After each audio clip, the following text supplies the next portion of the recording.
Good evening, guys. Welcome. Okay, and turns out that... Damn.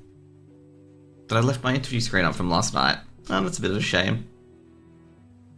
There we go. We're fixing now. But I hope you guys have a great day today. So some people got a bit confused about my retirement post. I put it in there. I'm retiring at the end of December. So I thought I'd get ahead of it before people offered me any stuff like after December or anything like that, because sometimes jobs and stuff like that get offered in advance.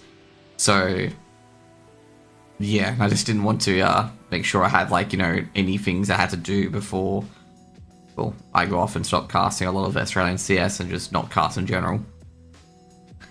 But anyways, so today we've got DXA versus KZG, and this should be a very, very close game. I believe these two teams versus each other in ECL and won a piece. There was no third map, obviously, they're all BO1s. So they won one BO1 each. Now we're getting the vetoes in at the moment as well. And the vetoes are Inferno, Anubis, and Vertigo. That's what we're gonna have. So we could have new Vertigo. Just an FYI, guys, we could have new Vertigo. We'll just get those maps entered quickly as well on chat. Yesterday I did not have it, but I'm very sure the maps are Inferno picked by DXA, Anubis picked by, actually, let's just double check. Yeah, Anubis picked by KZG, and last but not least, Vertigo being left over. I'm a bit surprised that Vertigo was left over, to be honest, because a lot of people have been hating Vertigo. So yeah, KZG banned Dust 2 and picked Vertigo. That's interesting. Very, very, very interesting. Okay, very, very interesting. Yeah. Would not have expected that map pick, to be honest, with Inferno, Anubis, and Vertigo, to be fair. I was actually thinking there was going to be Dust 2 as the final map, but obviously KZG ruined my theory there. So overall, this is going to be a very interesting BO3. Okay, like, very interesting the fact that I don't know who's going to win. Okay, like, honestly, I don't know who's going to win. It could be a 2-1 to either side. Profico was on last night saying it was going to be basically a 2-0 to DXA, but I don't believe that's going to happen, to be honest. Like, I think it's pretty brave to say a DXA BO3 is going to go, just going to go 2-0 to any team, actually. And then again, I did say that with deadweight last night, and DXA did 2-0 them. Like I said, DXA made a spirited comeback to come back from, I think it was like 7-11 to 13-11. So yeah, KZG win. Ooh, will be interesting. KZG have played the less amount of BO3s. They've only played one BO3, which they won quite easily.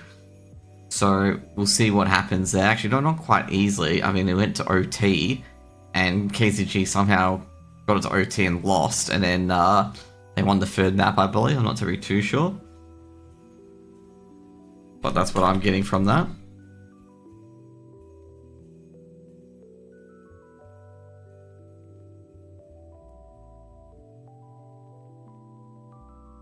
So yeah, like overall what I'm thinking, it's going to be probably pretty close. I'd say it'll be 2-1. I reckon, as I said before, it'll be 2-1 to DXA. I reckon DXA will win Vertigo. We will get to Vertigo, so we'll actually play Vertigo. So we'll actually have, the third map for once, and we'll also get to see Vertigo being played. I've not casted Vertigo ever since it's changed, okay? Not casted it, so it'll be great to see Vertigo in its new form. We're in the servers at the moment, but none of the players are in because it's a 6 o'clock start, so all the players just chilling to get the vetoes done early, and now we wait. Now let's get to the teams, okay? So you guys want to look at the teams, okay? So teams are here, and hopefully this panel's correct. It is, so you can see here, there's the team names. You got KZG, DXA. Funny enough with KZG and DXA, they're the only teams in this tournament, I believe, that have 3 letters that are an acronym. Obviously, DXA is a acronym of Dynasty and Arena combined, if you guys don't know. And KZG is Killzone Gaming, which does a lot of Counter-Strike servers and whatnot, such as retake servers and whatever. So they're in that space as well. And they have an esports team as well. So they run a lot of KZ, retake, anything you want. They run it. They have a single owner who is a pretty good chap to talk to. I talked to him at ESL Challenger Melbourne. Now, for KZG, you got Diageo and Bingovi, then you got Estate, Hassie on the AWP, Jinxie and Samuk. So picked up Jinxie from Arcade. And then on the DXA side, you got Keo, Lucas, Motion, Ruffleco, and Cray. Nah, Cray's not making a return. Okay, I thought I'd troll and be like, Cray's back, guys. Okay, but no, Rocky is gonna be the last, and Rocky has been an interesting pickup for DXA. Rocky has been fragging out quite hard, but nothing escapes the heart and soul of DXA, being Ruffleco. And Ruffleco had an amazing game yesterday. Ruffleco got 51 kills over 2 maps, getting 25 kills in the first map, and no, 26 kills in the first map and 25 kills on Nuke, and was leading the charge on those entries in particular. He got a couple of kills on the entries on Nuke on the T side, which got DXA over the line, given the fact that DXA's T side was literally was pretty awful, and their CT side wasn't that strong up until that point, until Ruffleco started getting massive entries onto the B and A side. Ruffleco seemed to be leading the charge, getting 1 or 2 kills, and DXA started to go on a run, and not really much the fellas from, I forget what team they were playing for, Deadweight, could really do about it, because Deadweight were just getting absolutely destroyed. So yeah, last time these two teams played, as I said before, they both played against each other in the BO1s, the 2 BO1s in the league, and they both went 1 apiece, so no teams with the tiebreaker over the other or anything like that. There's no team that you expect to win in particular. We're probably going to get a pretty good game. I'd say, as I said before, 2-1 to DXA. Now, overall, I've got to say these teams in particular, they've got a lot of players that have played in the various amounts of CS. I'd say probably the newer teams, probably KZG, compared to the players in DXA. I remember Keo playing in Relegations, I think it was in 2019 or 2020, I'm not really too sure. Lucas and Rocky are definitely new. Like, I think they've played a few seasons. Motion has been around various teams, and I do remember him being in a few rosters, even in that Chiefs rosters ages ago. Now, KZG, they're a relatively new team. I think Mingovi is the only player that I think is in the last, like, basically most of these players in KZG I've known for like 1 or 2 years at max. And Mingovi, I've known him for like 3 or 4 years because he played in a few other rosters as well before joining KZG and becoming the RG of KZG in particular. Now we're getting the players into the servers as well. Now, obviously, as well, this will be the second last Challenger League relegation game. There's also another one going on at the moment between Deadweight and, I believe, Blitz in the lower bracket. The winner of that will go and verse the loser of this BO3. The winner of this BO3 will be promoted to the ESL Challenger League, okay? Whether it be DXA or KZG. This means at least one team that was put into this playoff position will secure the ESL Pro League spot, or not ESL Pro League spot, sorry, ECL spot. Which I'm going to say, you know, is pretty normal for a lot of these teams that do drop down the relegations, that they do retain their spots. However, we've seen seasons in advanced, and we've seen seasons in America and Europe in advanced, where all the teams that drop down from ESA Prem or ECL lose their spots, and it's actually quite kind of funny when it does happen. But I guess say overall with the league in Australia, I don't think it will happen too much, given the fact that a lot of top Australian teams, especially the teams that come 7th and 8th, aren't particularly that weak to begin with, and they do stomp anyone below them. Meanwhile, like the teams that are 9th and 10th who will get directly relegated, they, you know, if they did fall to relegation, they'll probably get taken out by a lot of these relegation teams as well. But that's just you know, Australian generals. Like, we don't have too much depth compared to other countries in particular, like Europe, for example. Advanced is effectively ELO Hell, where you can be stuck in it for a good 4 or 5 seasons before you get your chance, and a deep playoff run for ECL effectively as well. So yeah, so, you know, Australia should be quite different in that regards. I'm not sure how the other relegations are going at the moment, because I did have a few people cast those as well, so we can take a look at those while we wait. So basically as well, if you guys don't know, for the other 2 ECL spots that have been automatically promoted, Art of War, which is Viridian's team, and also Mantra, which is Cheeseball's team, have been automatically promoted to it as well. So they're already in the league, ready to go for next season. Now at the moment, looking at the stage 2, it's actually the Huns versus Araft for the ECL spot. I actually lost after beating the Huns previously, which is interesting. Huns have finally shown up. given the fact that the Huns were pretty pathetic, to be honest, against IHC. Do you have the IP for the Blitz game? No, I can't give those IPs out. You have to be an ESCA partner to cast those games. I can't give any of those IPs out. Looking at the EU side.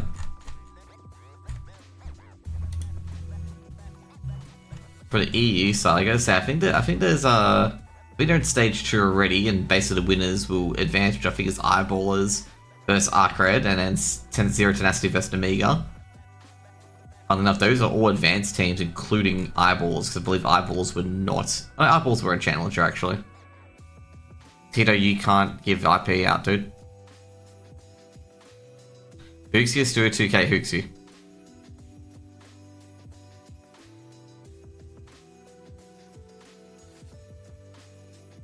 That's a local IP? Yeah, I noticed the 192.168. But I'm like, is it an IP though? Because mine's not. That's not the 2.8. Stewie's better than Hooksy? Nah, that's wrong. I think Hooksy's better.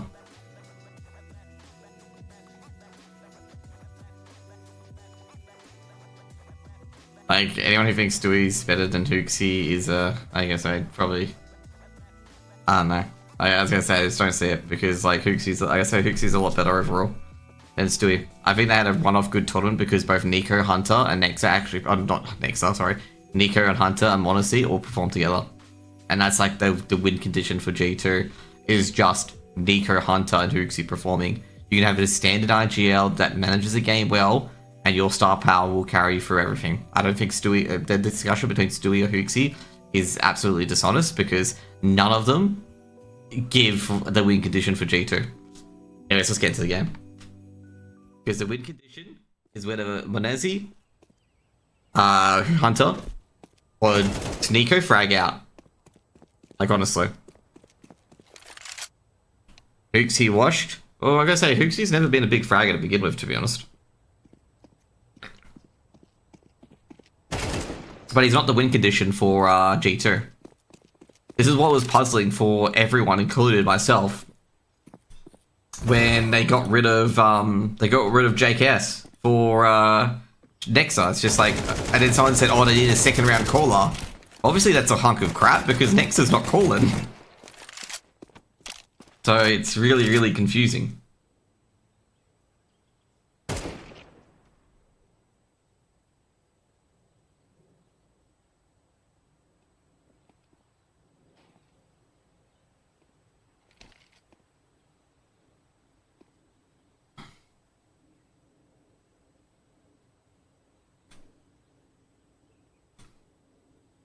So yeah, it really confused me as well when they got rid of JKS and Nexa, and yeah, now this is the worst part. They're like, "Oh, we need an anchor now," and it's like, yes, okay, and you benched your anchor and got rid of your anchor, and if they want an anchor player, they're gonna have to spend a lot of money on Sush. To be honest, the only person I really see if you want to spend money to get a good anchor, you got to go to Heroic and get Sush.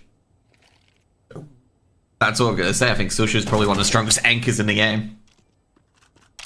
No doubt someone will be like, "Oh, but Sush plays multiple different angles, like, you know, this angle, this angle." It's like, bro, if you want a good anchor, that's who you get.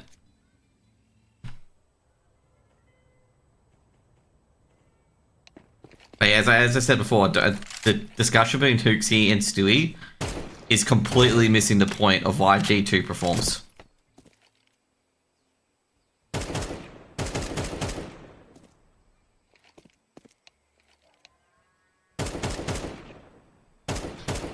Let me put it this way, like, G2 is an NFL team where they have the best running back in the game, the best wide receiver, and the best defense, okay? Your quarterback means very little.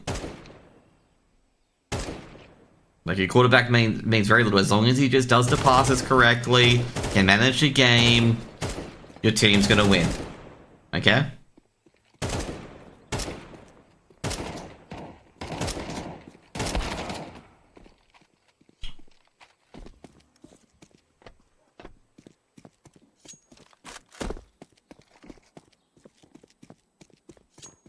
Someone's going to be like saying like, "Oh, come on, some NFL teams rely a lot on their QB." And I'm like, yeah, but they're different. A different sort of style of team.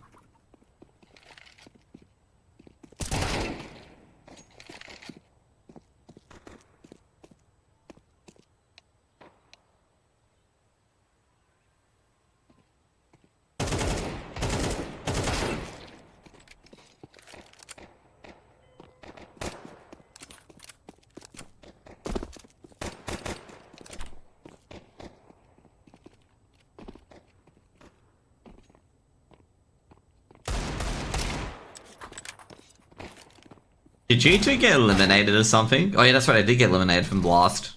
I completely forgot about it. I know FaZe got eliminated. I gotta say, FaZe... FaZe have Arsenal syndrome at the moment, okay? Where people want them to make changes because they don't finish first, okay? So they finish consistently second, third, in the running. But since they don't finish first, everyone's thinking they should replace them. This is a qualifier game. Winner will qualify for ECL. But yeah, some people have been suggesting for FaZe to replace players. It's just like, bro, if you're consistently getting second and third places, you don't need to replace shit. Just qualification. It's not a decider game. The loser will play another BO3 against the winner from the elimination game.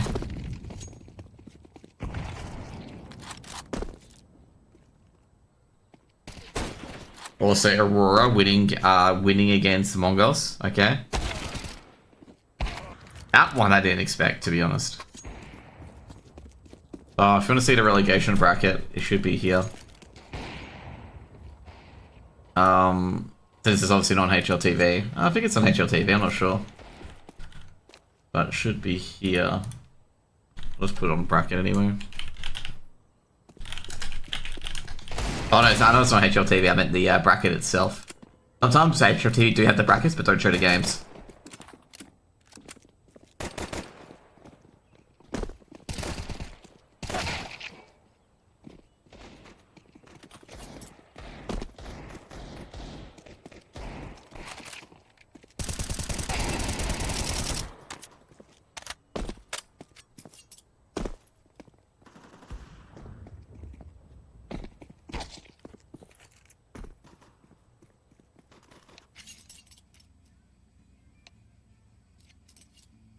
Doing knife round coming in.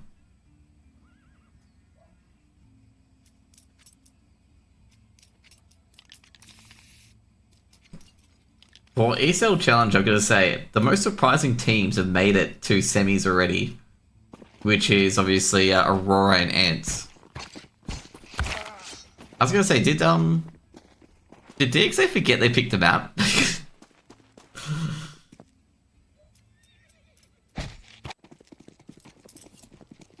Yeah, it went to OT. Like, KZG were down by quite a bit and somehow got that back into OT, by the way.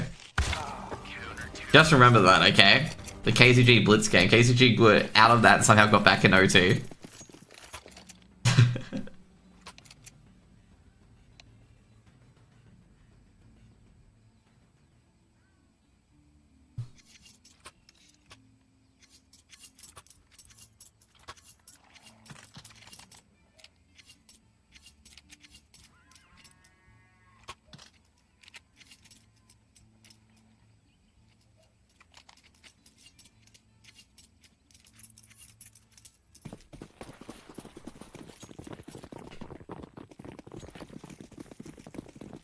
Dualies, USPs, Smoke and Flash from Mingovi, and they're rushing down middle like Vitality. Lucas the third, this DXA, no digression. Rocky, taken out by Jinxie. Lucas to trade. And they might be trying to just run their way to the A site. They just go around the distraction, go into a different direction. They've got middle KZG, but what they don't have is Keo through to smoke. Keo spots one, takes down Mingovi, might try and get a second here. However, actually got to say, DXA have decided to just pull the pin. And geez, Kyo's really sped up. Kyo speeding up towards the B site. Only one player on it, and that's a State, and the State delivers a mammoth blow to Kyo. Could be a 3v3 heading to the A site. Two players on it being Hassie and Samux. Sound needs to be turned up a bit. There we go. Ruffleco trying to lead the charge. Samux, can he get a frag? Ooh, Ruffleco, oh jeez, he's seen an arm. Can't get the head yet, does take down motion. Ruffleco coming to swing in, he trades out, but the bomb has been dropped just under apartments, and Ruffleco's gonna have to fetch it. Gonna go for the... Ooh, sees a player, knows the player's at Wagon now as well. He's gonna plant for Cold Zera. He'll get the bomb for his team. Ruffleco. Just getting attacked from behind, and Hassie only needs one bullet. First round for KCG. Yeah, because I turned it up a bit. Basically, I gotta say right now, my mixer's not saving my profiles. So the audio is always down by default. It's really annoying.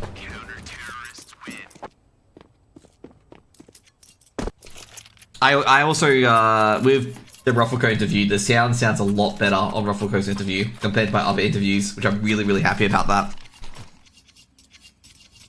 I gotta say, KZG, like, I gotta love how this pistol round went. KZG stormed down middle, DXA pumped the brakes, obviously Rocky went down early, and, you know, that was a good start. And then, you know, DXA tried to go around, trying to get to the A side. KZG went back as well. It was actually a really, really good round. Then Kyo tries to get towards B. And you can see, like, both teams adjusting and adapting and going in and going out and going backwards and really reacting to the play of both teams. It may have sounded higgledy-piggledy to you, like the things that we were doing, but there was definitely some intent to that entire pistol round from both teams. No force up from DXA, just waiting for the next round. KZG have to force up regardless. Hassie's been tagged up by the P250. Lucas not ready to go yet, but Lucas will go now, but State can't in from Cubby. Can't get a bit more, but Mingovi here will chime in. And Mingovi from Quad gets a free K. Makes a 2 on the board for KZG and a good, clean anti-eco. This means that this gun round isn't as impactful as they want it for KZG. If they lose this round, KZG, they will have a bye. Albeit Estate will be on an MP9. But that's better than, you know, just a 5-7 or a Deagle. They'll even have the big green out there as well. Hassie will have a big green if they do lose this round. Big round here. DXA can't afford to lose this. Kia getting ready to the nades. Ruffleco trying to throw a Molotov early. He's going to have to throw that smoke quickly. Another HE might be thrown in and Rocky goes down. They may think that's Ruffleco, but I don't think they chucked the grenades towards Log. Ruffleco going to push a bit forward. KCG getting a lot of damage with these nades. They need to get a clean break here. They cannot have KZG having 5 alive at this stage and losing this round. Motion on the lurk. Crossfire coming in from Hassie in a state. It's going to be a strong crossfire. Motion. Ooh, just going to try and target Quad. Doesn't get what he needs. State just making sure he can't push any further. No real state's been gained by DXA at this stage. It's a very tense game. KZG trying to get on top. Crossfire coming in. They need to have a good flash. Hassie looking away. Likes to be thrown in. Molotov and flash as well. Mingovi's got one at Quad and the State backs up through the smoke and that could be the round here. Here, just dropping back. They've just got to find the site. The problem is so many Pete players are hurt. And Hassie's got another one, but even though a trade comes out from Ruffleco, it's a 1-for-1. And Kyo, well, he's got to find a site. The only player on B is Jinxie. And they're going to have to rotate, put a second player there as well. Kyo just trying to poke and prod. Can he find anything at Coffins? He can't. Molotov being thrown in, and Jinxie through the smoke. Should be a few AKs picked up. And they even go for the early flank as well, and that should be 3 AKs picked up, but 1 MP9 still remains. There's going to be a third round for KZG, and that's going to put out the big green? No.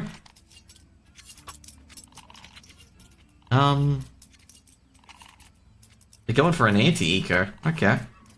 Bit surprised that the second MP9's pulled out from Mingovi.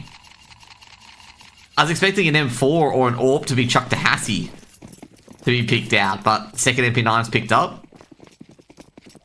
I have no idea where to watch Blitzfeed Headweight. I have no idea if anyone's covering it today. No one was covering it on ESA broadcasting, just an FYI. So I have no idea. Motion to Deagle. They've got a few Tech 9s and Deagles. If Blitz and Deadweight's still going on after this game, I'll probably cover it. Oh, jeez. Jinxie steps into it. Rocky's been heavily attacked as well, but Rocky gets the 1 Deag. The 1-for-1 trade. Neither gun's recoverable. Meanwhile, the Tech 9 push to Mooks is a 1-for-1. Ruffleco has heavily tagged up, and Hassie will be able to finish it. It's 2v3. No gun was picked up at all, by the way, so there's just Deagles and a Glock on Kyo. Rocky's been seen, and Rocky is going to be drilled into it. Now, Kyo should be able to grab the MP9. Kyo. Flashbang's thrown in. Kyo's checking WAG and doesn't see anyone yet. Kyo go for the bomb plant, but he can't at the moment. He's got the MP9. Oh, jeez. Drills the state. He knows Hassie's coming. Molotov's getting thrown in, and Kyo doesn't get the headshot. The crosshair placement's just off 4-0 to KZG. There's no way for me to know to score the blitz game? No, there is a way to know to score the blitz game.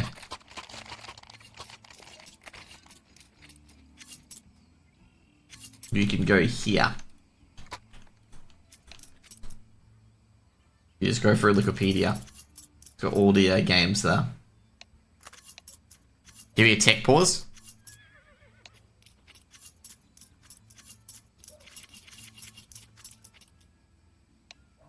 Okay. DXA did a bit of damage there.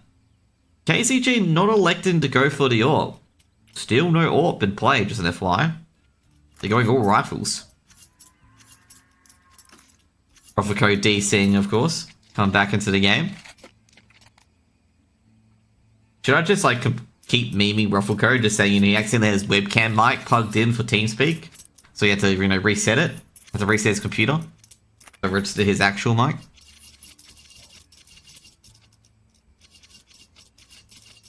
KZG, let a bit of money that round, but not too bad.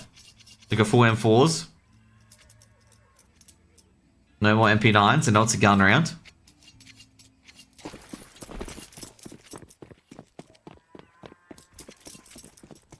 But it's not loading for you? It should be loading for you. Make sure you're logged into Face It.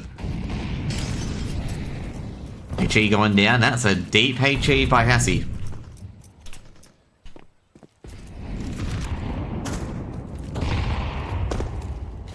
Another HE is going to hit Jinxie for a bit of damage. Rufflecode, I think, saw Jinxie. Another HE. Jinxie's going to be careful.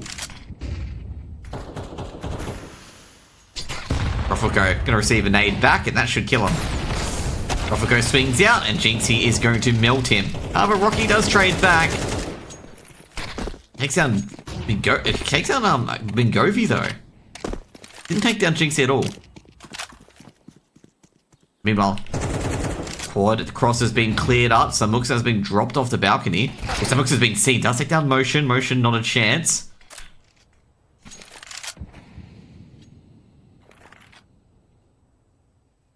State. Should be a strong defense here for KZG. Flashbang goes out. They're trying to reestablish quad control here. That's a nasty little shot. But Samux, he just chimes in on the other end. And looks like Hassie can't get the second, but eventually does. Takes down Rocky, and he's going to get his coveted AWP. Easy exchange there. Free AWP for KZG. Able to just snuff out that A attack. And Hassie's got the big green. DXA in a lot of trouble, because that's another economy building round for KZG. KZG have at least 2 buys in them before they run out of money. And they're just basically stacked to the brim as well. Give me a Tech 9 rush, and Hassie's got the big green. And they are charging down. Oh, geez, the Tech 9 being goes out in the open as well. He's going to be trained down with his Tech 9. Another Molotov being thrown in. Jinxie needs to have the spray be perfect, but Motion's got the run and gun. And the bomb has crossed into the coffins. Smoke's going to be filled in by Motion. KZG, did it call us quits early? They recovered 2 rifles here, DXA. And yep, they're just going to call it. First round for DXA with a Tech 9 rush.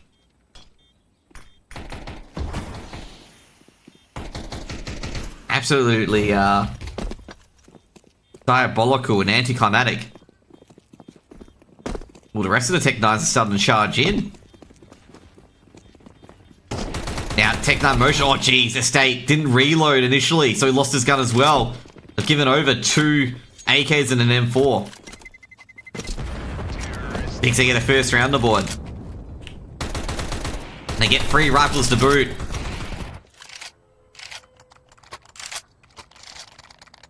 Bit of a generous donation from KZG.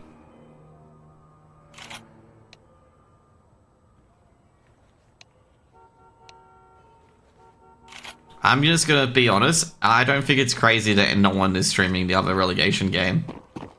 Okay? If I'm gonna be real with you, okay? Like, a lot of people don't have... Let's just... Okay. I sound bad saying this, okay? A lot of people, right, like, they don't get paid to cast this stuff. And they rather do other stuff. Okay? That's pretty much it. And And you get a lot of people who, like, you know, I want to cast a good game, okay? If it's not a good game, they don't cast.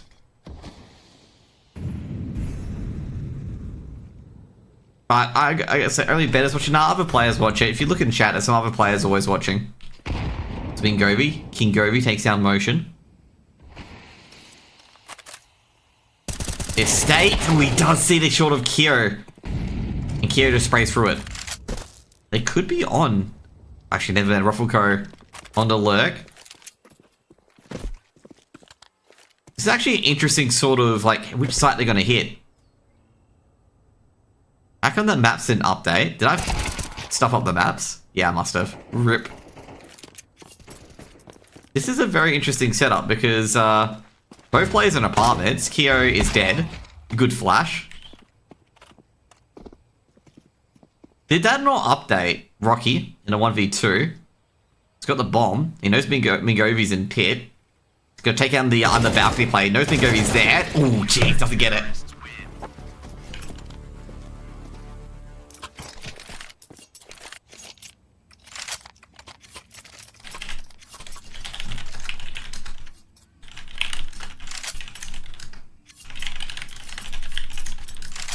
No, you can't get the Go TV IP. That's why I said earlier, you can't get the CSTV IP.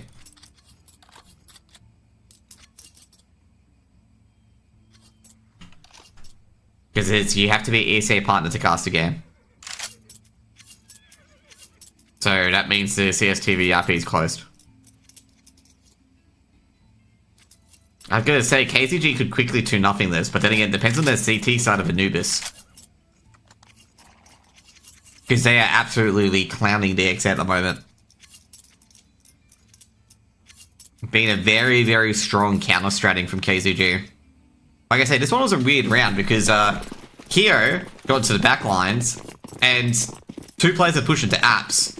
It's a very, very weird sort of round. Double HE to the top. Jinxie's just going to abandon it and they're going to run over that Molotov as well, but Jinxie does so much damage.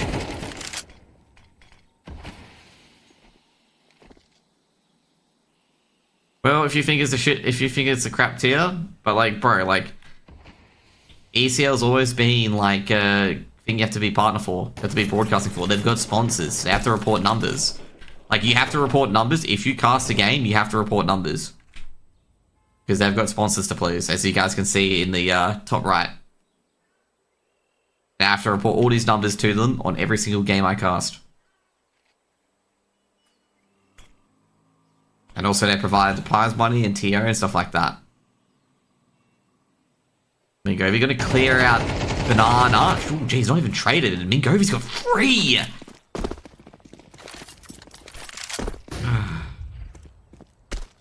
I've reported all my numbers other than the last 2 games.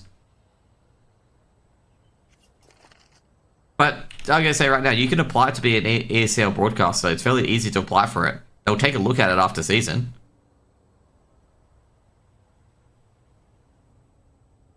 Mate, are you gonna, like, have a cry about the US Air Force and not meant, like, seriously? I could discuss, oh geez, Mingovi's got a knife. Like, seriously? Like, that's your biggest issue? That's all I'm gonna say. If that's your biggest issue, I don't know what to tell you. I'll do it when I'm not casting ECL, basically.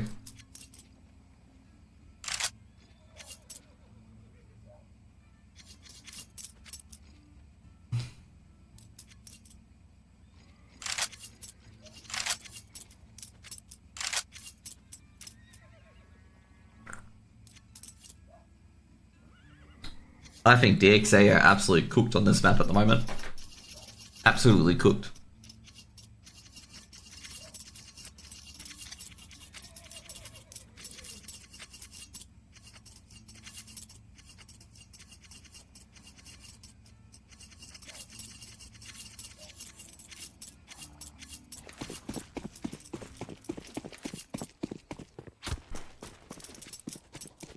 Like, DXA haven't been able to get anything going, and KZG still have all that money from 5 rounds ago. Oh, utility's just beautiful. James is dead. Keo, though, has a bit of an opening. Will have an opening. Trades out. Good work by Keo. Do they notice their third player here? Yes, they do. Keo's a smart man. Keo traded out by Jinxie, but Jinxie... he's going to go for this duel, actually. I'm very surprised he went for this duel. Try and get the third player out. 2 for 2 trade on Banana. It's an encouraging result for DXA. Very encouraging result. Given the fact that usually on Banana, they lose like 2-1 or 3-2. Or even 2-0. Or 3-0 like Mingobi did last round. So it's encouraging they've got an even Stevens approach here. Rotation still stuck on long. Oh jeez, Jinxie's under a bit of pressure. He could be caught here. He's gonna smoke it off. They're not gonna respect that smoke bait. And Rocky gives them a good right hook to the face as they get into B. And this is just gonna be a save call here for KZG. No information. Hassie's gonna rotate over. But he's probably gonna quickly see it's not gonna be worth it.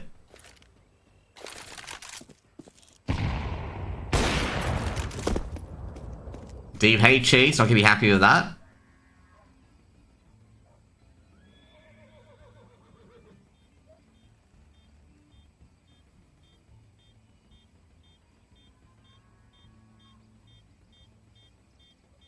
I say the first time that DXA has you know got an even 2 for 2 on Banana. Like the main key of winning that round there was just getting onto B. And they take out Jinxie, you know, for nothing as well. Gotta be careful here, Samux. It's Rocky, he's here, but oh gee, Samux loses an M4 after round. Not too bad, they've got a lot of money anyway, so not too much of a loss.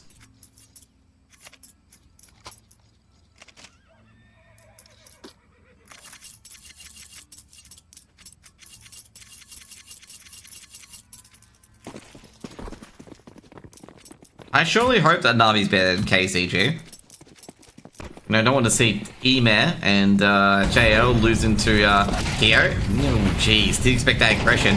Estate should be traded out by Rocky and is. Bit of a battle going on here. Hassie's got too many targets to look at. He's going to be aggressed upon, actually. Hassie at quad. They know it could be here. Hassie takes out motion, drops back. Is he going to repeat this? He's got a one-man advantage. He was thinking of adjusting the angles slightly, but he's going to go towards long. Yeah, the Molotov being thrown towards Cubby. Ruffleco having a bit of a duel coming up on Banana. Gotta be careful. Ruffleco's got one. Can he get the second? Ruffleco just backing out. We've got the man advantage. And, well, DXA. Assie's been taken out of the round. Jinxie's actually expecting Banana. Doesn't see anyone yet. Is going to be caught out here. Oh, geez. Ruffleco needs to trade. Needs to swing. He goes down too. Jinxie's seeing a leg. Going to recover that bomb. And Jinxie's got a 2k that, I've got to say, I'm a bit surprised that he got. Given the fact he was not looking the correct way. So Mooks and Boiler's just cleaning it out. Rocky's going to get the timing. Perfect timing, actually. They don't know where Rocky is. Rocky just passed by some Mooks. And he's not even aware of it. Some Mooks will hear it shortly. Coming in via lane.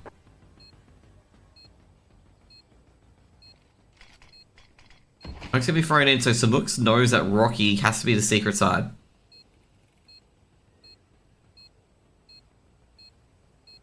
Samux just waiting for backup being in Jinxie. Jinxie rushing over. Checking crew called Zera, and is gonna be realizing now he's gonna be in the smoke. So Samux spots the leg. Using Graveyard Rocky trying to make this 1v2 work, but traded out by Jinxie. Very patient retake from KZG. 8 rounds on the board.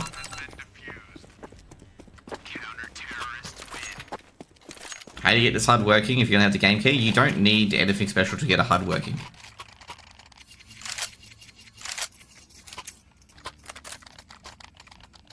Like if the HUD just links up to the game, it works. As long as you do the things as you just do it is you know, as long as you do the things that tells you to say and whatnot. But to be fair, you only have to do 1 or 2 things and the HUD just gets working by itself, like what the score is and stuff like that. That's all done for you. And what weapons are picked up and whatnot. Rocky and Hassie having a bit of a duel at Banana. No one goes down, or Mingovi's been hurt. HE, it's a pretty deep one as well, having a bit of a duel. Hassie's under a lot of pressure. Ruffle Code Alert is doing a lot of damage. However, KZG winning in the utility department at the moment. A is going very, very well in the defense. 2 players at Cubby, and they're going to be smoked off. Oh, jeez, Mingovi's been wallbanged. I don't think they're going to realize that Ming's been wallbanged. He's definitely been wallbanged. Now, basically, they're going to check. And no one's there. Flashbang been thrown in, and Estate's just going to walk back to site. At this stage, middle's pretty untenable. Progression smoke, but Estate's going to go on the outer. Rocky's going to be careful here. Oh, nut, Kyo was ready for it. Rotation's going to come around. I think the B site rotate's actually going to be called over. Offrico and others just waiting for the apartment's bust. Defense of KZG is one outside pit, 1 in graveyard. Assy is just watching the rotate. He needs to make sure that no one can wrap around on towards B. And the B players can't rotate either. The execute's coming in. Kyo's taking down Mingovi. Sebux has got 2. He knows the player's above him, but just doesn't know where. Now he's going to swing by. Sebux has got a third. Oh, jeez, he's going to be traded out. He has no ammo left in the M4A1S. And that bomb's going to be planted by Kyo at Cold Zero. It's a hard one for DXA there, because they're not sure how quickly these B players are going to rotate. Assie's got the AWP. They've just got to be able to flash out on his players, and they've only got a molly and a flash. Oh, jeez, Kyo, a bit reckless. Makes this 2v1 a lot easier now. Molly for Pit. Jinx makes a noise. Looking towards below balcony. Jinx, he finds him. That should be a 9th round for KZG. KZG, Kyo does a...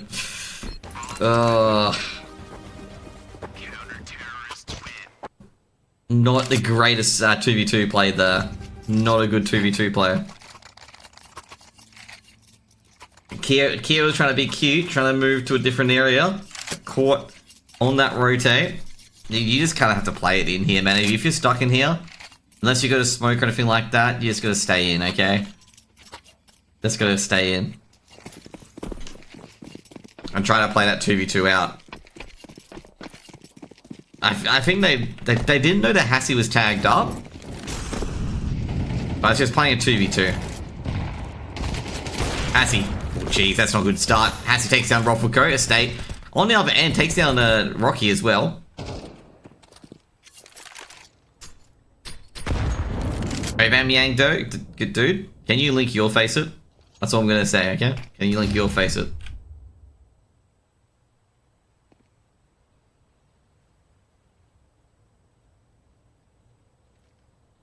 Estate. Here, he's not checking Cubby. Oh, he does check Cubby. I was going to say, they put the flash for Cubby and don't check it. That could have been diabolical. Why is Caster salty? Bro, you basically said they're not going to win because they have a level 9 pug. And I asked you to link your face it. That ain't salty, bro. It's KZG, clean up the half 10-2. I just want to know your face it. Like, I want to know how good you are. Because if you talk shit, you better back it up. Because that's why you don't talk shit about players. Because you don't know.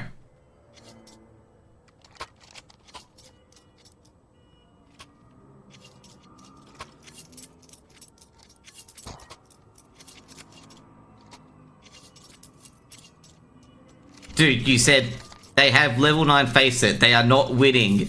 Prey Skull. Okay, bro? I'm not fucking stupid, okay?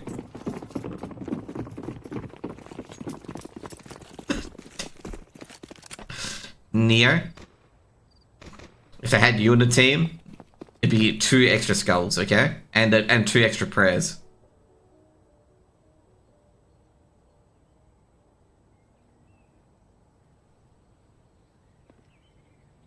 They'll be winning, but nah. I think KZG have been very good on defense. Trade takes out Mingovi. It's a good start so far. DXA need to win this pistol.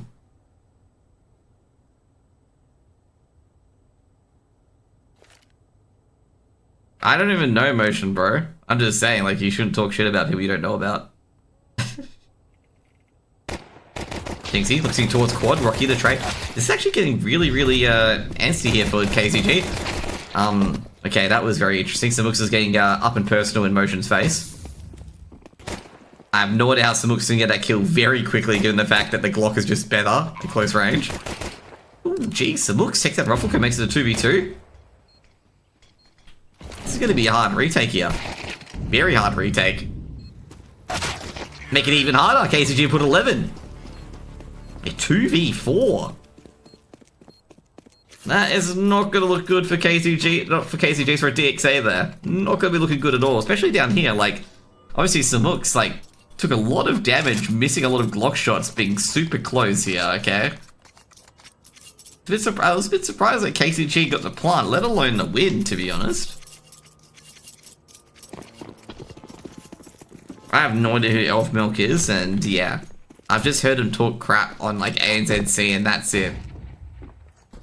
I haven't really seen him play, so I don't know. You know what? You can just get out of the channel, okay? All you've done is troll and just stir shit.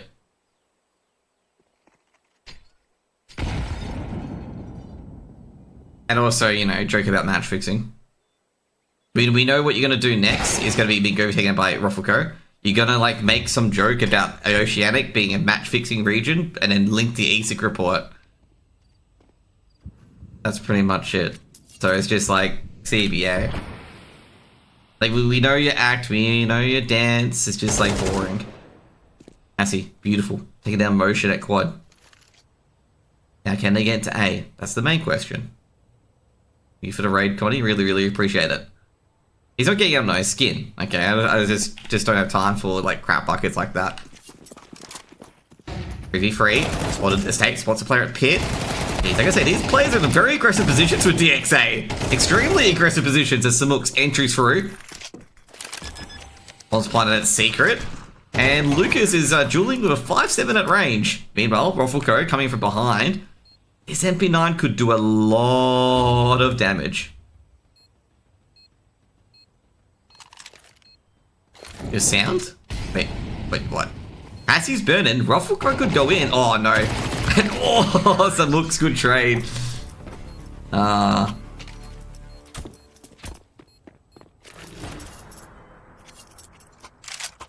Sounds fun. Have you plugged in your sound, Connie? Thanks for the raid. KZG on match point. That's win 13-2 on Inferno. And, you know, James was right. This game could be over by 7:15. Ruffleco said yesterday this game will be over by 7:15. And it could be over by 7:15. But with a KZG 2-0. You know, we should get Ruffleco on for like 5 minutes before we interview the KZG player that I want to interview. And just be like, hey, Ruffleco, how did the game end up? Will you shave their head if they make a comeback? Dude, if Complexity win a major, I'll shave my head, okay? Because I need that bold buff, Trinker, okay? I need that bold buff. Okay, I'm gonna be, you know, bold, okay? If it improves the Legion stats, it improves my stats, okay?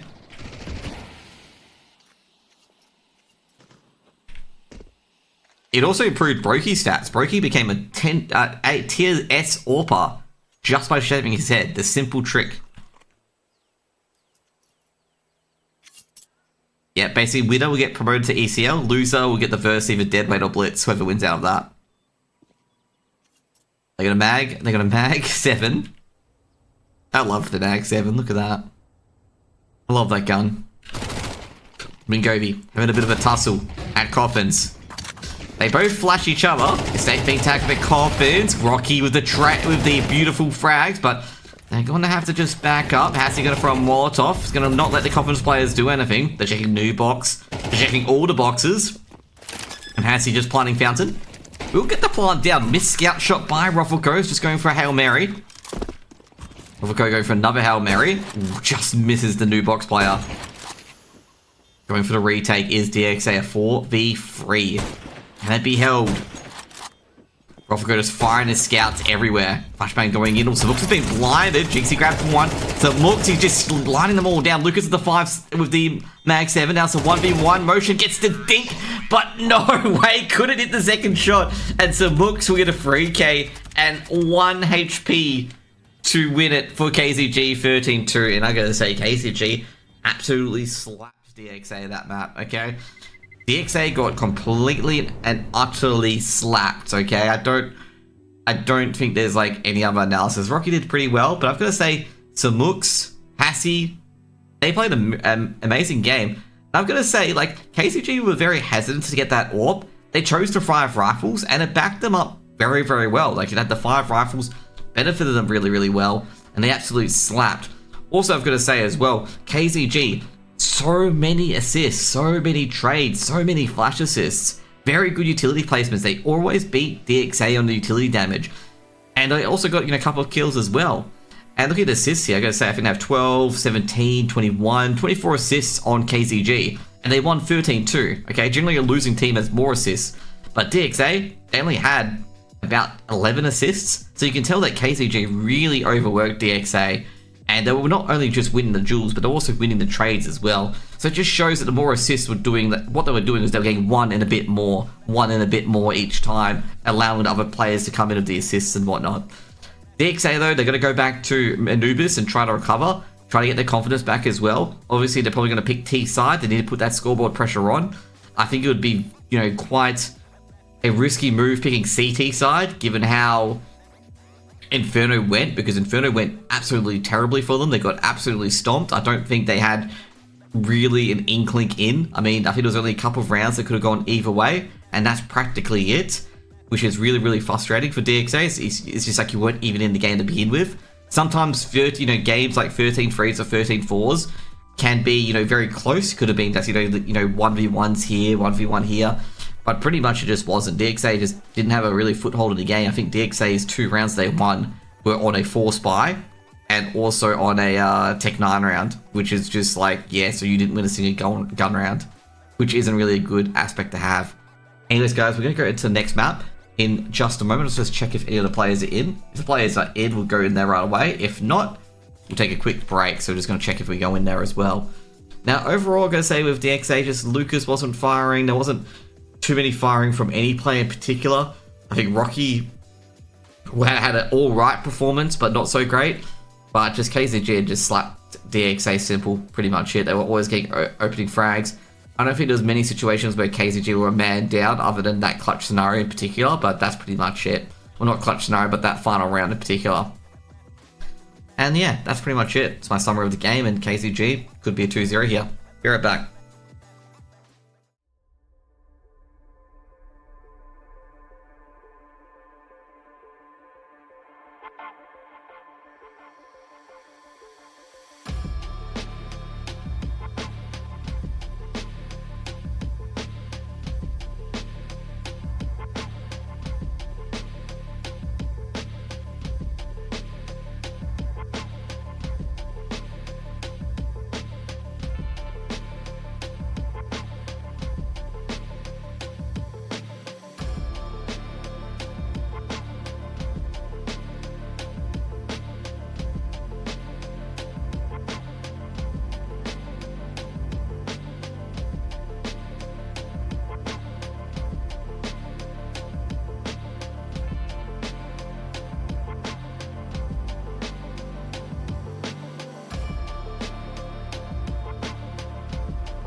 Yo, what's up, guys?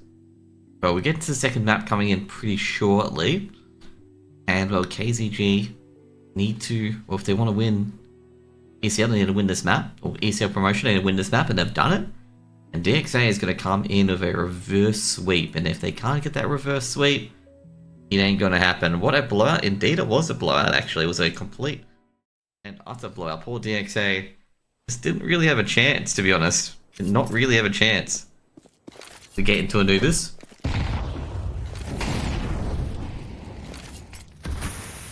KZG were just a lot better on the utility placement, a lot better on the trading. Because everything was going right for KZG, and nothing was going right for DXA at all.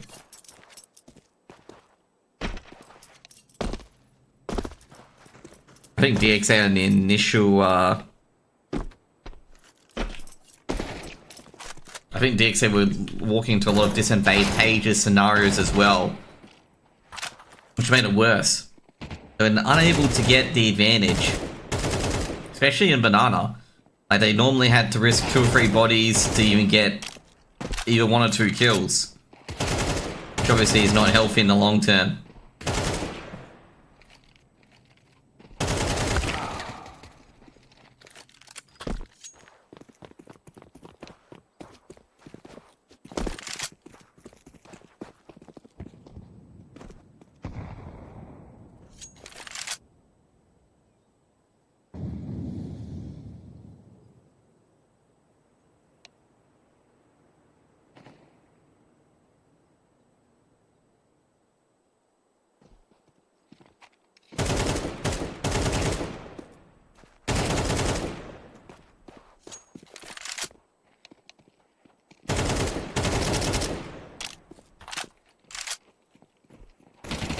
Wait, can I watch Blitz v Deadway?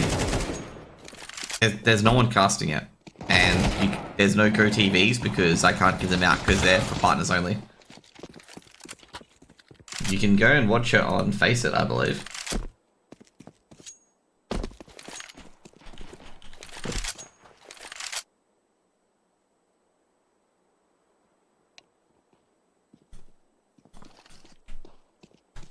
Obviously you can't spectate it, but yeah.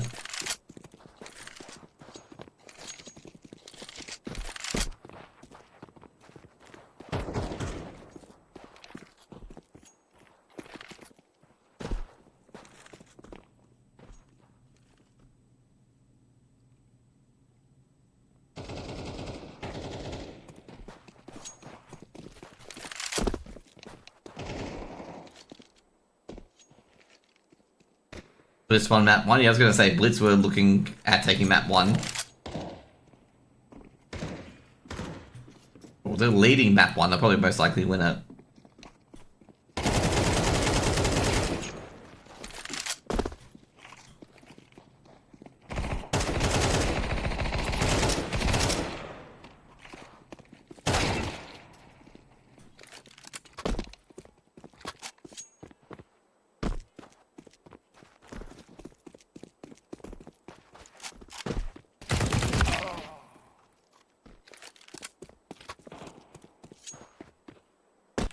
Well, it's not showing they've won map 1 yet, but I assume they're going to win map 1. They're up 12-6.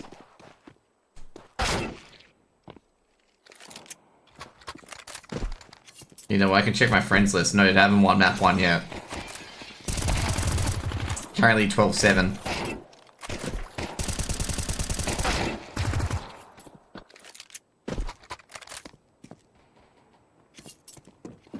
Using 13-2 on your map pick has to be embarrassing.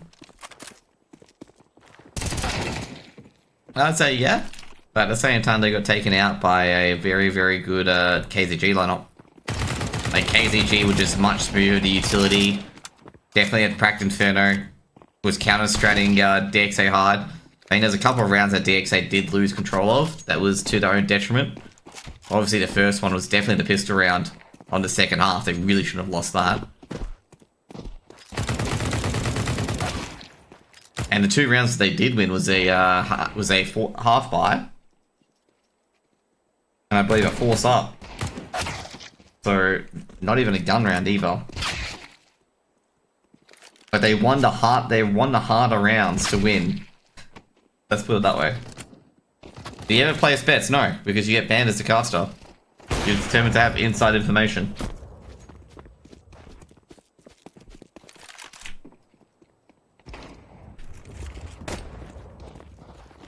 It's a severe violation of game integrity. Ooh. I can only, I know, oh no, it's Hassie at the, Mag 7. I thought it was Mingo, the, Mag 7 there. What information could you have that the public don't? A lot.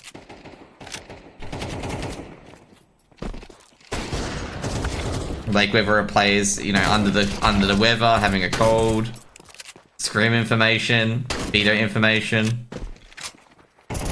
Why is it so bright? Because the sun, Riley, okay? The sun, okay? This thing, okay? That's why it's so bright, okay? You happy? It's shining a bit brighter today, okay?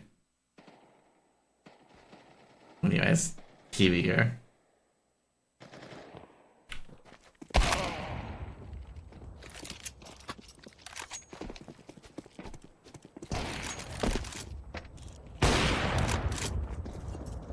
You can't watch Blitz v Deadweight.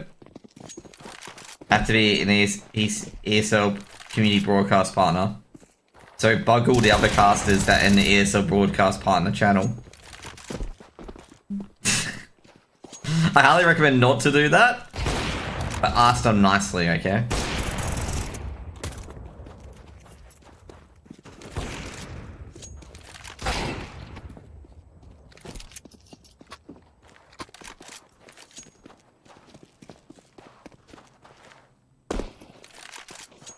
Did the state just Zeus Kyo? He did too.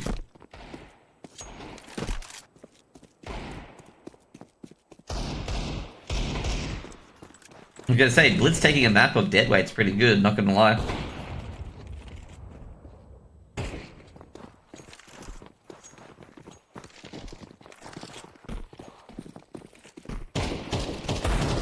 I love the scout. Like, I love players who are so, like, good at the scout. They get that early tag. And then they follow it up with, like, a wide swing. Blitz is gonna 2-0 them. Could be. I'd say Blitz are a fairly decent team, to be honest. Rufflecoat was giving him a lot of plaudits. Did Kyo miss the Zeus to get Zeus by a state? That is pretty bad, not gonna lie.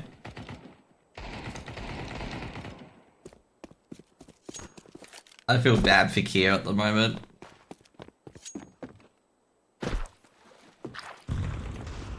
I remember one guy, this is for the EU advanced games, every single time, okay, this guy would go private bookie, okay? Every time he would say, oh no, do a private bookie. And he's like claiming he's getting like $3 odds, okay? And I'm sitting there going like, nah man, you're BS, okay? So, he literally melted down, which is actually really, really funny over this, okay? So, what happened was, he was like, I'm not sure who it was. I think it was like Big Academy versus, no, Nordivan versus Apex, something like that. And he was like, you know, be like, oh, Apex gonna win this, super easy. No way they can lose this. I got the inside scoop. You know, the typical bullshit that people say to act like they're better and whatnot, okay?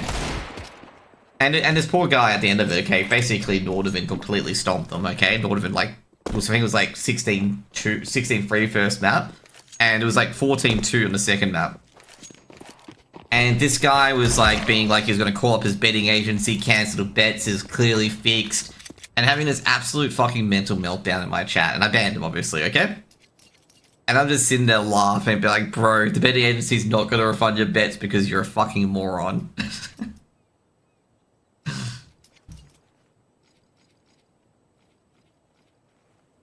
This is about 3 to 4 years ago, dude. This is when Apex had a full Norwegian lineup. Dude, he was accusing these teams, like the Nordivan's social media manager was watching me cast it, and she was laughing her ass off, okay, and watching this guy lose his crap, okay? Like, she was in fucking tears.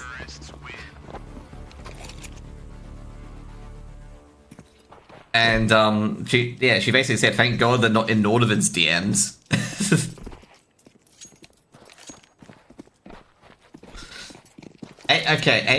Apex is not a scam team, okay? If you watch Stico's videos about it, in particular, and you talk to, like, the players on the team, like, you understand, like, what was going through Apex's heads. You can't deny, dude, you can't flip the argument. If you want to say there are fixed games, you got to bring undeniable proof that there's fixed games. You can't be like, oh, this happened and it's fixed, like, you know? No, Stico talked about it. It's just like, you know, just there was not really any actual solutions in Apex. Like, they weren't trying to solve problems, they were putting band-aids on it. He talked about it at length. And he talked about the RGL, which was one of the issues, I'm going to say, as Kira opens up Econ. I buy power? Dude, you can be like, I buy power, bro. But what did Richard Lewis get for I buy power? Undeniable proof.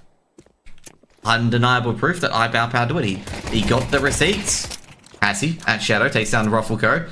They're in the B site though, and Hassie's going to do a lot more, otherwise it's going to look pretty bad. And it's beginning to look very, very bad. But King Govi does get one of the dualies, but Motion is able to hold firm at Econ, and Samux is in a crap position.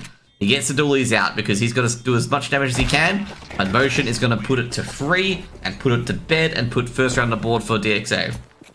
So we're going to talk about Richard, okay? Richard Lewis, who did the I Buy Power investigation. He got the paper trail on every single thing that was done. He got the SCUT conversations. He got everything put together so it's undeniable that it happened, okay? He didn't say it because he thought it. He got everything to go with it.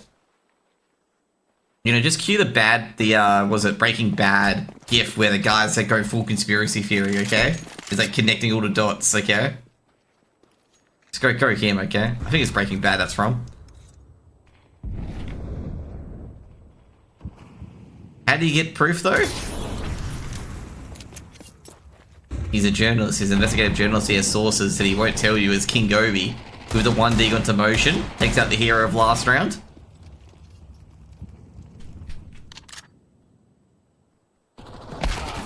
Lucas takes out some looks and could be an entry via cameras. But he got his proof in the end.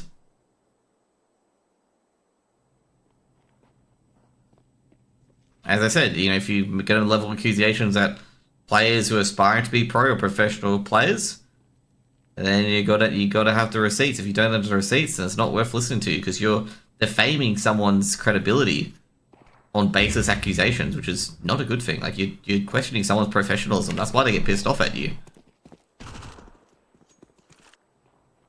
Govi, go for the 1 dig. He's already got another 1 dig already. Kyo going for the plant. He's gonna get 1 dig. Oh, gee, Govi misses the 1 dig, and I think it's because Kyo moved his head while planting. And Rocky able to take him out.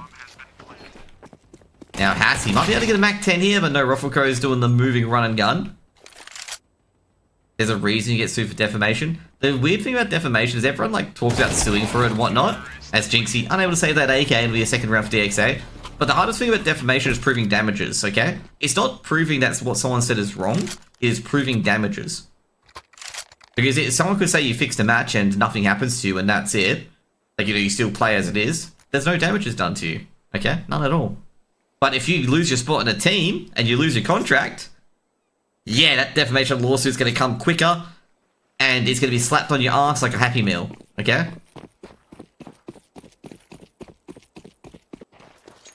I'm not saying there's no fixed games. Dude, are you trying to like shape the argument where you win? Like, no, I never said it wasn't. It's just you have to level, like when you go for the accusation, you have to have undeniable proof that there is.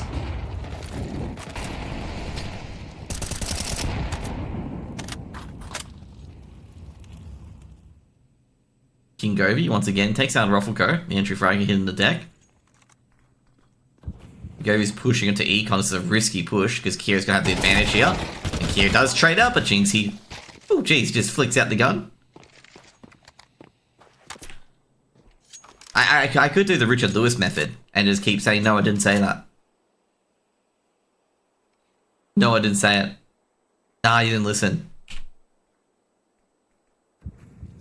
Maybe I should do the Richard Lewis method on like talking to people. Why did I say it, you know?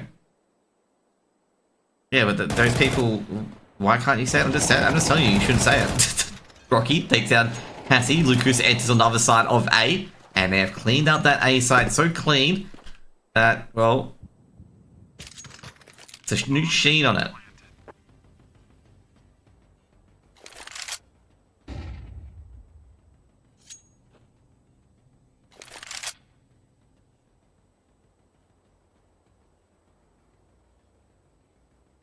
Why do I need proof? Well, this is why HLTV is never listened to. Jinxie, trying to save his AK. Can he save it though? He's being spotted. Takes out motion. He's got to learn to his position though. Jinxie's got a lot of angles to check. Flashbang coming in. Jinxie's heard 2 flashes. Heard one at B main. I don't think he's keeping this AK. Being swung upon in 2 different directions, and he's not going to win either duel. It's going to be a third round for DXA, as DXA is starting to stop on the T side.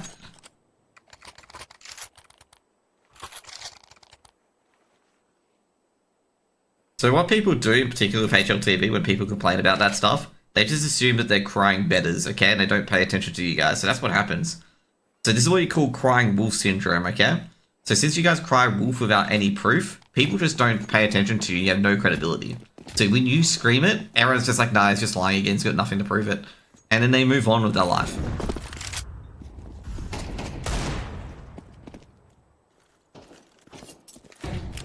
But I'm telling you, so you get the point, so you can learn something. Jeez, Hassie does a bit of damage to motion. Mingovi is going to trade it out. Can't get the 1D yet. And looks like it's going to be another freshly cut entry as Ruffleco swings in towards E-Box. Some books. Traded out by Keo. KZG looking pretty wash at the moment on Anubis, but is a T-side map. I'd say at the moment, if you think raging on a forum is funny, especially when the players could read it, or people in the organization could read it, I'd say right away, type into a Word document, and then delete it after you're done. Okay? So players don't see it. Because you know players receive DMs and stuff like that from you guys, and they don't want to check it, okay? Like, they don't want to check it. They just get sick of it. So just type in a Word document, and delete it. When, you know, it's go out of your system. Or get a punching bag, or get a stress ball, or go to the gym. There are different ways to deal with your stress without... Here, players that used to abuse? No, they're not. They're not. They are definitely not used to abuse, bro.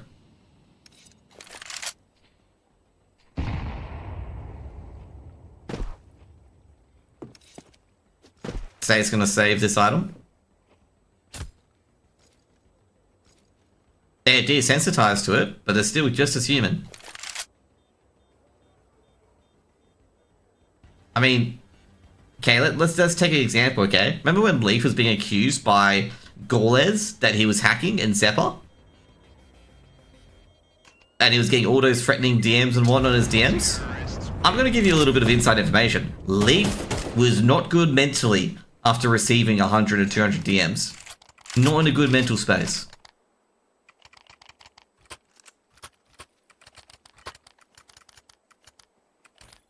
And he was being accused of being a hacker because they beat MIBR. They beat the Super SK team. So, as I said, write in Microsoft Word, delete it when you're done, and that's it.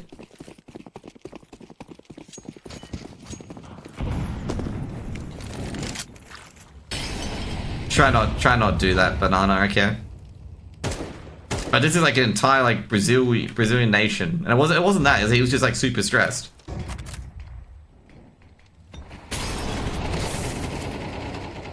Oh god, you are literally dense as fuck, dude. To be honest with you, you are dense. He wasn't being called a hacker. He was getting death threats because of hacking.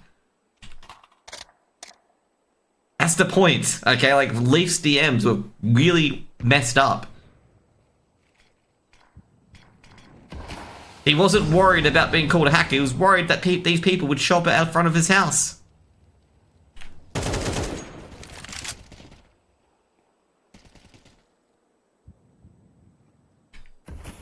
Ngobi trying to clear out Econ, doesn't get the flash in, and the aim's not there either.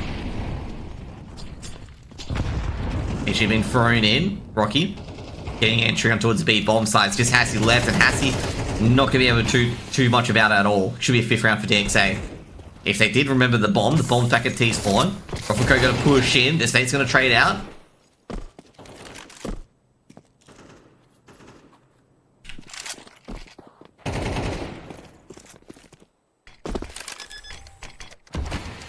Fortunately, they did not lose the bomb in the backyards. State did pick up the orb.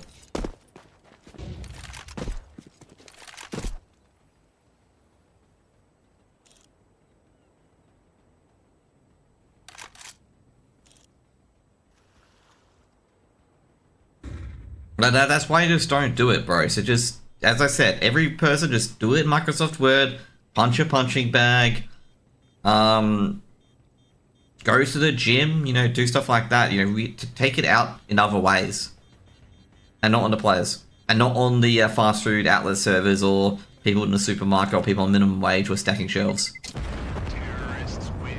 Oh jeez, Lucas could get a frag here. Ooh, he's heard someone move. Like embrace it, like Senuvak. You talk about Flusher, bro. There's people. You don't tell a 16-year-old kid. First of all, Flusher's like 30 plus. You don't tell a 16-year-old kid like Leaf to embrace it. Okay, Leaf was 16 at the time. You just don't send it. You just don't send it. Just don't send it. It is so easy to take your hands off the keyboard. Okay, why don't you just take your hands off the keyboard and don't send a DM? Assy, oh, that should be an entry, and Jinx, gonna say they might be able to keep the side here. Jinxie's got a 2k from Econ, and they haven't cleared him out yet. Molotov will clear him out. State with the rotation. Assy will go down. That State, big frag. Taking out Rocky. That's the only full HP player they had. And Motion's gonna do a 1v3 with 1 HP. Jinxie's gonna play an off angle, and Motion will get the plant.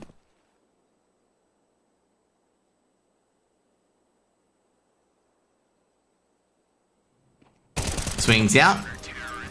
Motion doesn't get the initial peak. First round for KZG on the CT side.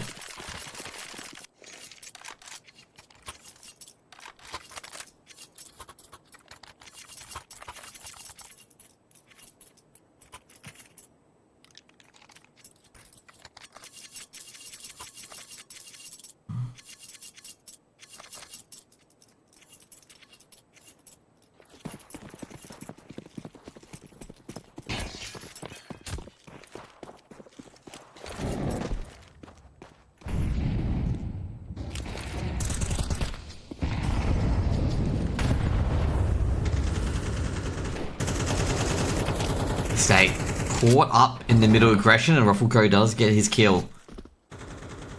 Means Hassie's on the B site by himself, basically. 2 players in canals. Jinxie just making sure they can't cross mid. Interesting way to defend middle these days. Are they expecting Jinxie to be there? They're not. I mean, Go's actually gonna have to drop back to E-box. No one is on A currently. Jinxie's got to make sure he doesn't throw this nade. To make it obvious, Lucas looks over towards River, doesn't see anyone. 3 players on B, 1 player in middle. So Mooks, the only protector of the A side. Lucas, that'll see the M4, and that's an easy kill for him. And it looks like there's a lot of aggression coming out towards B. As he goes down and notice 1 player, and he has to be on B. And World has to keep it clean for Motion, and DXA puts 6 on the board.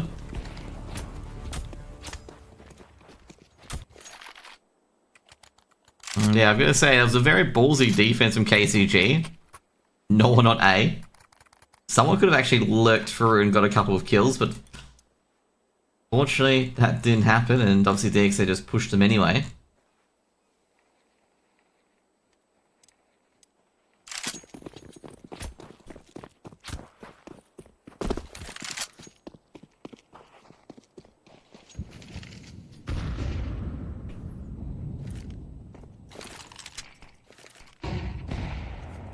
here. Give a nade for a bit of damage. Ingobi being traded for a bit of damage as well. Trying to soften each other up at the moment. Refrico does give away his position. Ingobi is going to throw a little present for him. I say KZG haven't been able to get any sort of advantage at the moment. Thank you, by the way. Ingobi. Gonna throw HE towards Rufflecoat. And he's gonna spray the angle as well. And that's gonna be a trade that they needed. Not to keep the chat family friendly, but that guy was just not a good person. Assy could catch Rocky here. Does catch Rocky. Oh, geez, motion with the immediate trade. And they're going to rush him towards A. Ingobi, he's got the MP9. Doesn't get the advantage. He's get close up and personal as well. In motion, he's just swinging out. And Lucas, geez, already at the back of sight. Puts 7 on the board for DXA. DXA 7-1 up. Just going to say, DXA just walks into A. Keeps middle completely clear of rotators.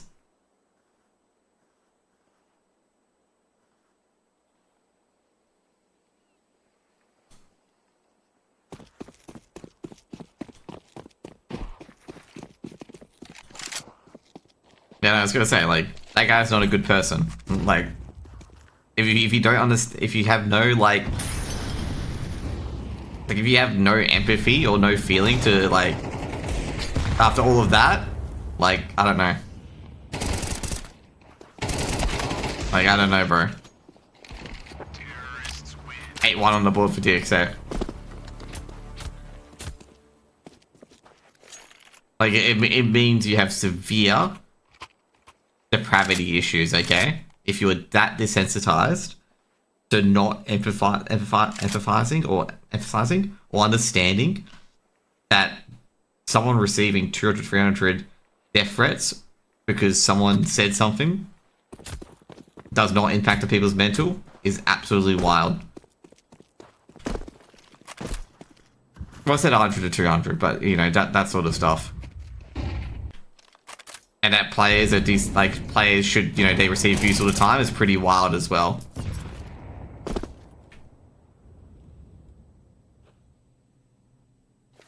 Like, I've had social media managers have to deal with that crap, and that puts them on tilt as well because they have to read it. This is looking good for KZG at the moment. They've actually got an advantage. It's the second round that they've had a 3-man advantage. Lucas going to throw a more, so he's going to charge in by that smoke, and geez, I gotta say, Hassy, the amount of trust he had in Samux there. Samux was also at a disadvantage as well.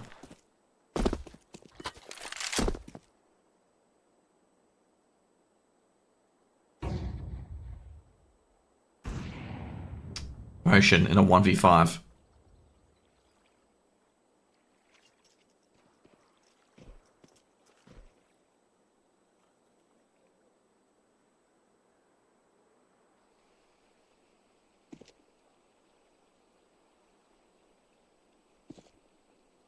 Motion pushing up A. He's going to swing out, but swing out straight to Hassy's cross there. Second round on the board for KZG. They get a bit of breathing room.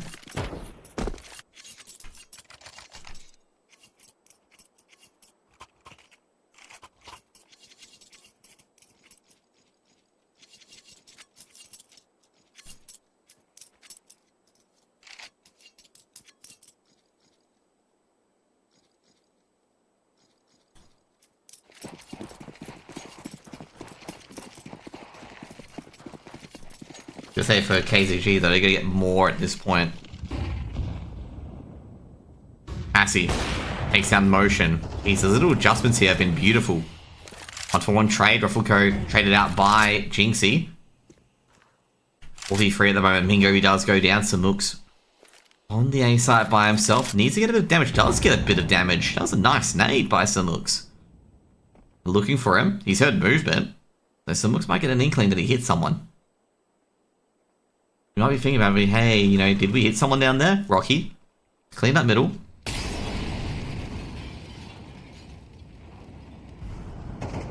Hassy, just waiting for a player to approach cameras. Samux, he's grabbed one.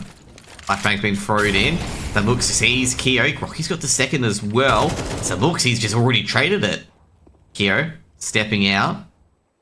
He's not aware of Samux could be. Samux actually aiming towards the pillar. Now Keo's got an idea of where he is. Bombs at uppers. Oh, geez, that's a high nade. Hits Samux. Keo trying to clutch a 1v2. Yeah, it's a good start so far. And Keo, he's going to grab the bomb at uppers and he needs to go to his side. He actually needs to recover that bomb. I think Jinxie might be aware that Keo's trying to recover that bomb. But he can't be too careful with it either, given the fact that Keo does have an AWP. He could be holding an angle.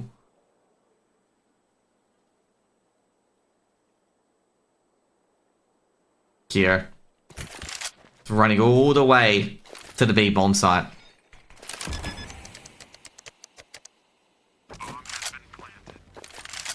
Keo, he's got to find a place to go. He's going to go into Econ. And he's going to peek, and he's going to win. Big round by Keo. And KZG. Oh, they had a big advantage. They had a slight advantage there. And just let it fall out of their fingers. Had a chance to put 3 on the board. Anubis is such a hard map at times on the CT side.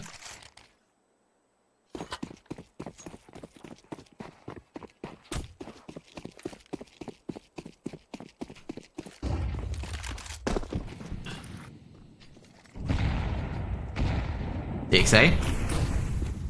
Rushing towards the A side. Samuk's going to throw the smoke down. Molotov towards the back of the side of HE as well. Samuk's going to have to drop out. Motion's going to kill as well towards middle, and that means Samuk's going to look ahead of him and behind him as well. It's going to be like, oh crap. As he loses his head as well at B main. This means Mingovi's on an island all by himself. Keo. Mingovi's going to be careful at E-box because he's going to switch straight towards the B side if he peeks.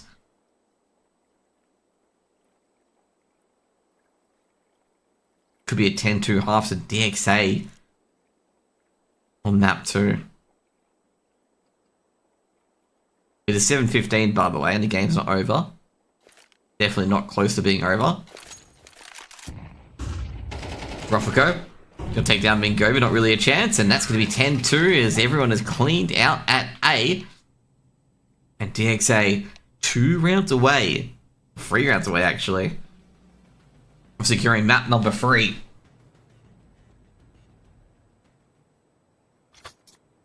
Like I say, DXA, well, they're looking completely different from the previous map. They're getting all the advantageous situations. Nothing's going wrong. In the opening frags, very few rounds that I've lost.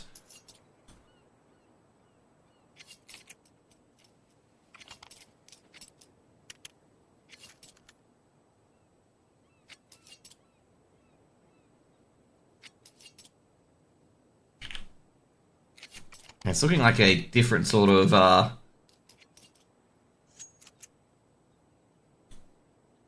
round, basically. Different sort of game.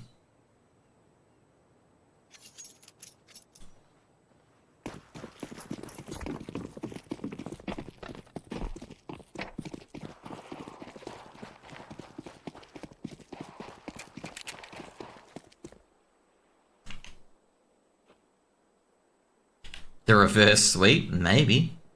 Maybe. We'll see how Vertigo turns out. And just an FYI, KZG banned Dust 2 for Vertigo, just an FYI. Motion denies Mingovi. They're rushing towards E-box. Here we go. KZG coming in. Attacking the Caverns play. The Caverns play has to back out, and they're going to have to prepare for a retake. Ooh, Howard down here. Samux. It's a 1-for-1. Jinxie goes down. Roffico takes a lot of damage. Keo just firing through the smoke, trying to see if he can grab anyone whatsoever. It'll be a 1-for-1 trade. It's going to be a 2v3 now. Now, State, can he get a dink? He does get a dink on towards Keo. Retake crews coming in. State takes a bit of damage. Assy, can they deal with any of these players yet? Roffico coming on the duelies. They know they're both at Ninja. Roffico can't get any points of damage, and State will get the 3rd round for KZG as the 3v2 just goes to KZG after a hard-fought tussle.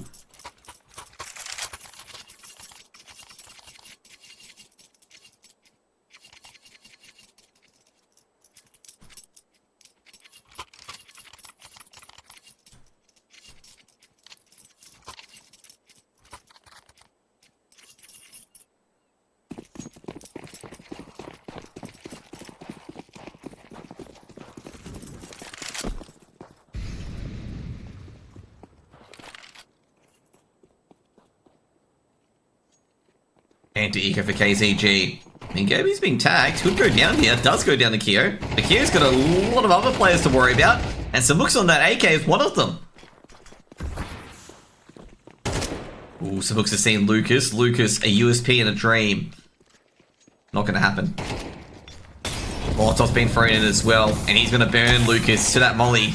Doesn't die to the Mac 10. Smart man. Assy was like, why is he burning in that? And then they realized it's to prevent the Mac 10 kill. They knew the Mac 10 was coming. He's just like, nah, embrace flames, okay? Embrace flamequility, okay?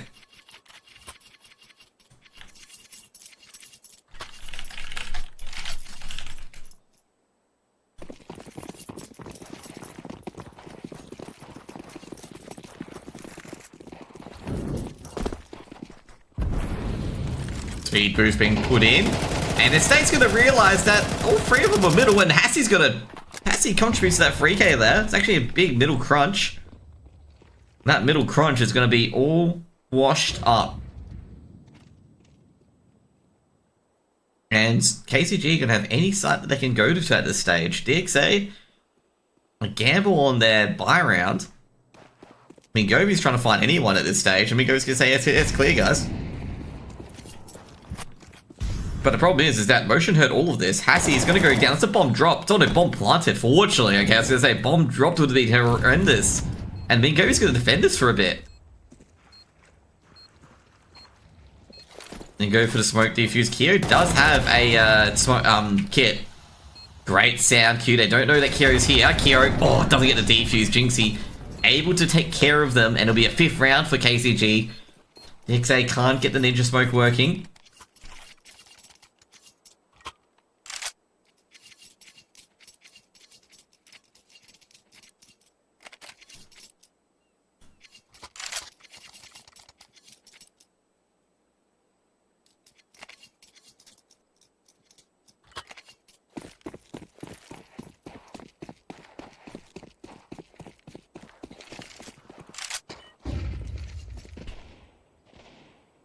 Deagle and USPs, or USP actually, Deagles and USPs. Trying to chime in, Hassy. Samux gets to open onto Kyo, and this is not looking too good, but the one dig is looking pretty good actually. Give me a 2-for-2 trade. No guns picked up yet. Rocky snaps at it. Might be able to get another one to Jinx. Gonna push forward into the site. Refortify motion there, and well, Mingovi's got one. Almost gets a second. He secures the second. They're in onto that B bomb site. Bomb. They're looking for that last player being Lucas, and Lucas, well, he's nowhere near.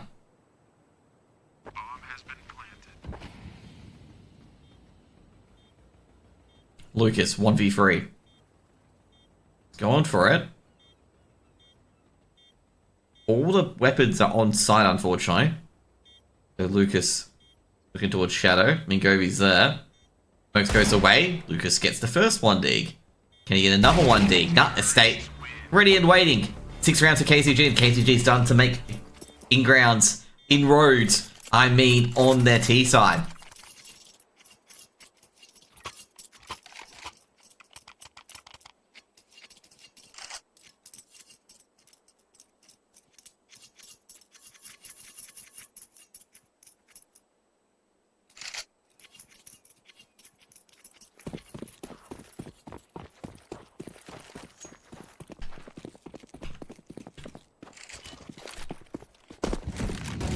Here, the NWP. We saw the edge of Hassy. He's going to punish that. Kira's legged, but he gets the kill regardless. Makes a 5v4 for DXA. DXA need a round. Oh, jeez. Had only half a second there. Migobi able to take down Kira. And Rocky, they've just passed by each other. I don't think they've realized that Rocky checking an E-box. He doesn't see Mingobi. And he's probably like, where did he go? Where is Mingobi? Mingobi's under full Houdini. Rocky could be caught out here, and he is by Samux.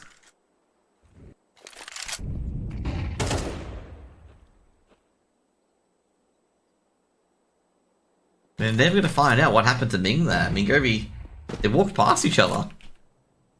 Ruffle Cove the Orb. It's got Kyo's Orb looking towards the canals.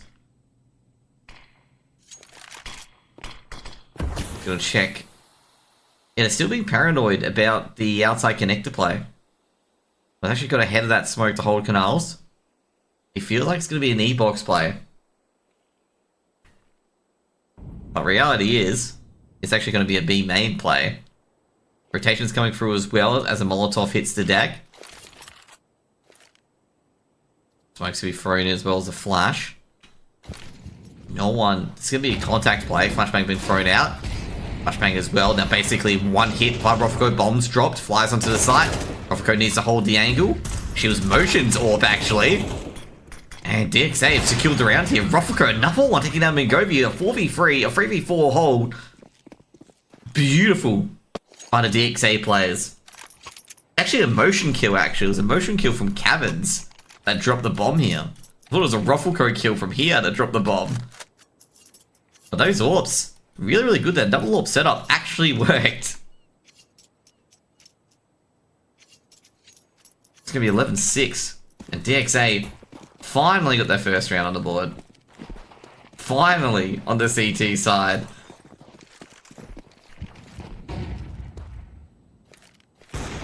Now that's just going to secure a bit more. KZG, they have enough money to buy back in. Here with the orb, they've still got the double orb set up. Motion of the secondary orb.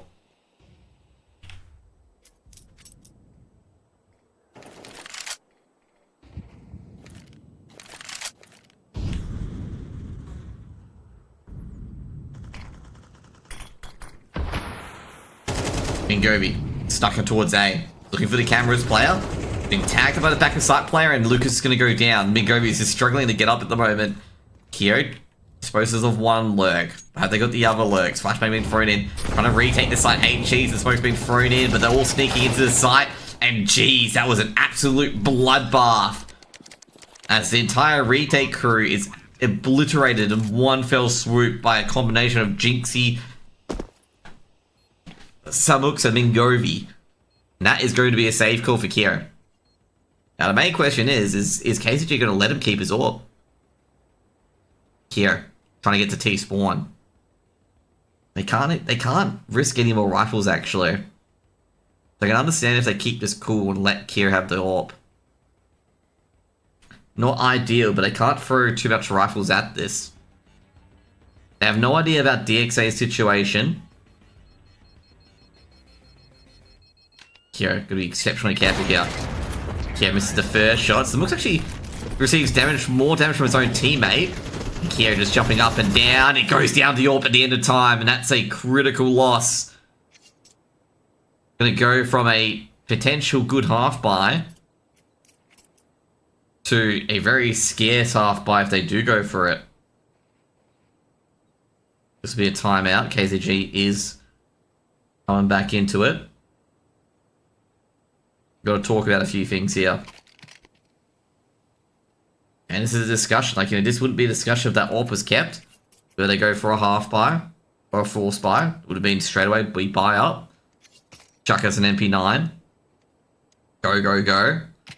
But now since that was lost, the question has to be asked now.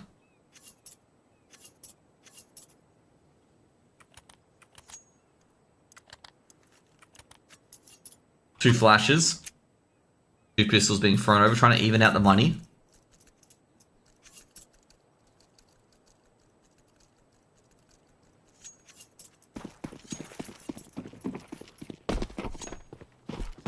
KZG should get round number 8 here, unless they lose to Deagles, 5-7, and a USP.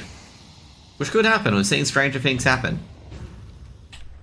Grenade like that, but a 1D follows up, and that could be a gun recovered. Now, Lucas gets the opening pick. Could be huge with DXA, another 1D. Has to trade out, but it's only a 2-for-1 trade. Next up is the USP. Spots the player towards middle.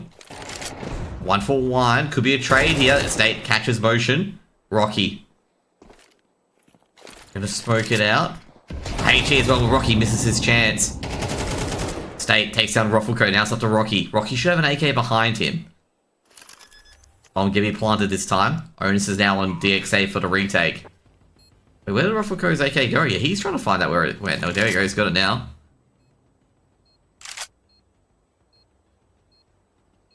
He's got no kit. He's got a Molotov in hand. Assy on the off angles, looking towards the state first. Assy taken out with a one tap. State with the trade and KZG get 8. And that looked very diabolical for KZG. That could have been around that broke their back. KZG with another timeout here. DXA is getting very, very close. KZG doing what DXA did yesterday. Being very, very close. DXA obviously coming back in stead weight, winning 2-0. After being down so far. I think they were down 7, was it 7 or 11 or something like that? It was like, that was so dead.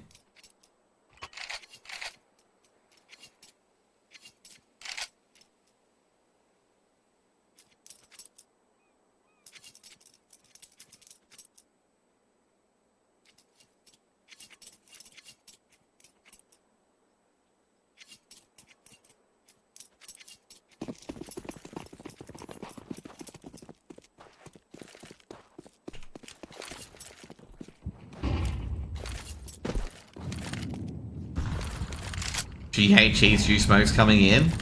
Critical round for DXA actually. And Hassy winning with that big green down in Canals. They know Mingovi's close now. Keo. Motov's gonna be thrown in. He's just waiting for the cross.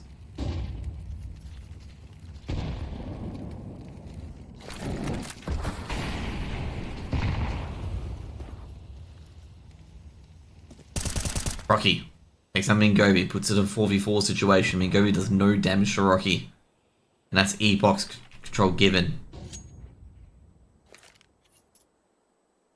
A site is where it's going to go.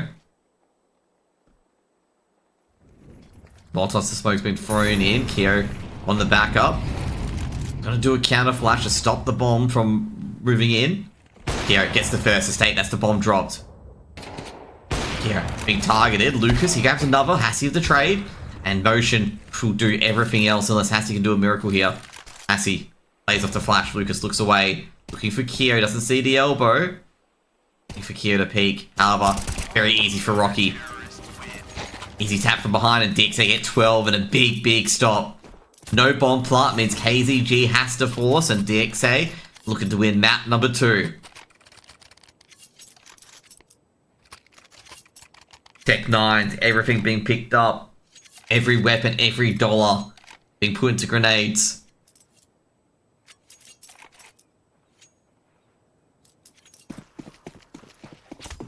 DXA, can they hold on? They mucked up the pistol round, but have won 2 gun rounds. Now this is against the force bind and need to give you a huge victory. They're able to stave off a KZG charge.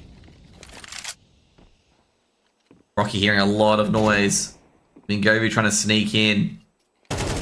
Beautiful in a state, but Mingovi could trade out.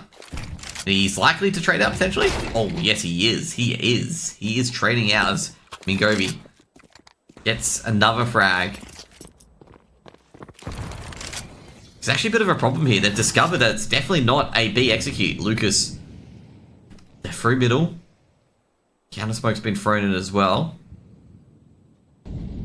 Lucas getting interested on where it could be. He's looking for the lurk at outside A main. Seeing the shadow, it should be easy for Lucas and Simux. Doesn't even realise. Doesn't even realise the information he's given away. Keo on the AWP angle. Mingovi, he won't be checking for this. Oh, he does. They do a double peek, but Keo's got 1 and 2. And that we're going to map number 3 here, unless Hassy once again in a 1v4 scenario this time. Bombs out in the open.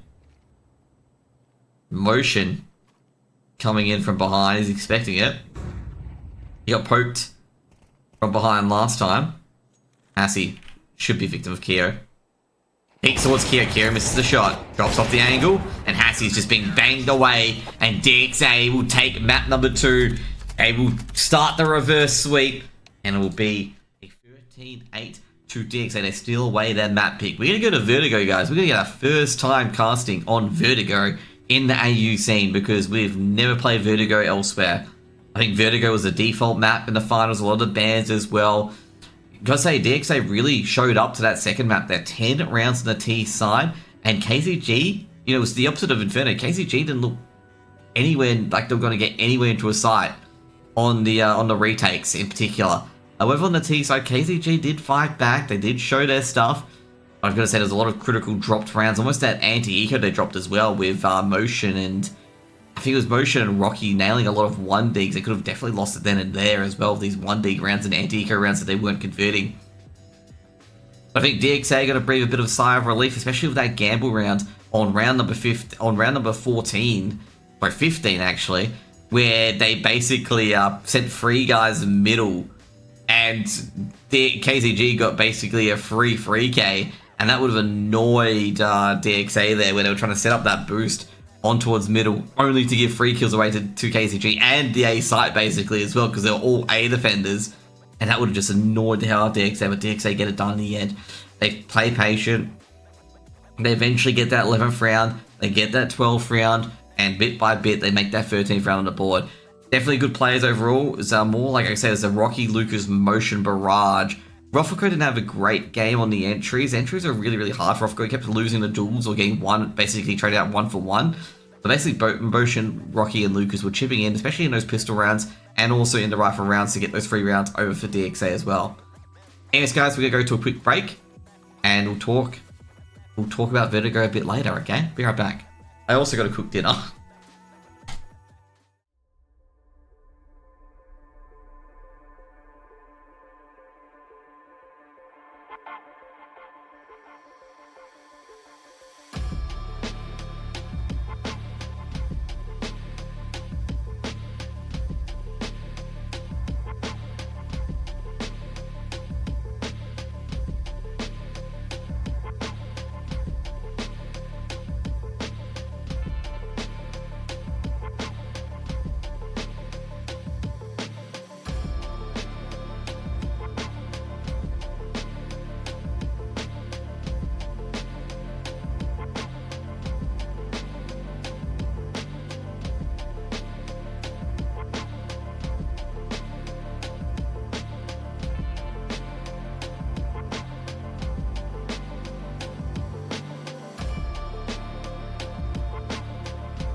Okay, guys, we're back, and I've got to say, I'm going to give a shout out actually as well, because I was looking at the stats as well. Hassie played very well in the AWP, okay? Like, Hassie played an incredibly good job on the AWP actually, especially on the T side as well. Like, Hassie got a lot of crucial trades, a lot of crucial holds as well, and also kept the numbers advantage in multiple scenarios for KZG as well. And given the fact that Hassie was kind of forced onto the big green after Payne left, I think he's doing a pretty good job on it actually at the moment. Now, obviously, going to be on to the new map, which is going to be Vertigo. We might as well just run through the changes while we're here as well, what Vertigo has different now these days. And, well, they changed Vertigo. If you guys don't know, if you guys are unaware, they changed Vertigo. And you guys will be like, oh yeah, they've changed Vertigo to be a lot more open, okay? Like, look at this, okay? Look at this. They installed a new door, okay? The newest of new doors, okay? And also, the A site has a new catwalk. Okay, has a new little catwalk. Basically, if you want to, like, get caught out in the open, you can't hide behind everywhere, you go out on this catwalk here.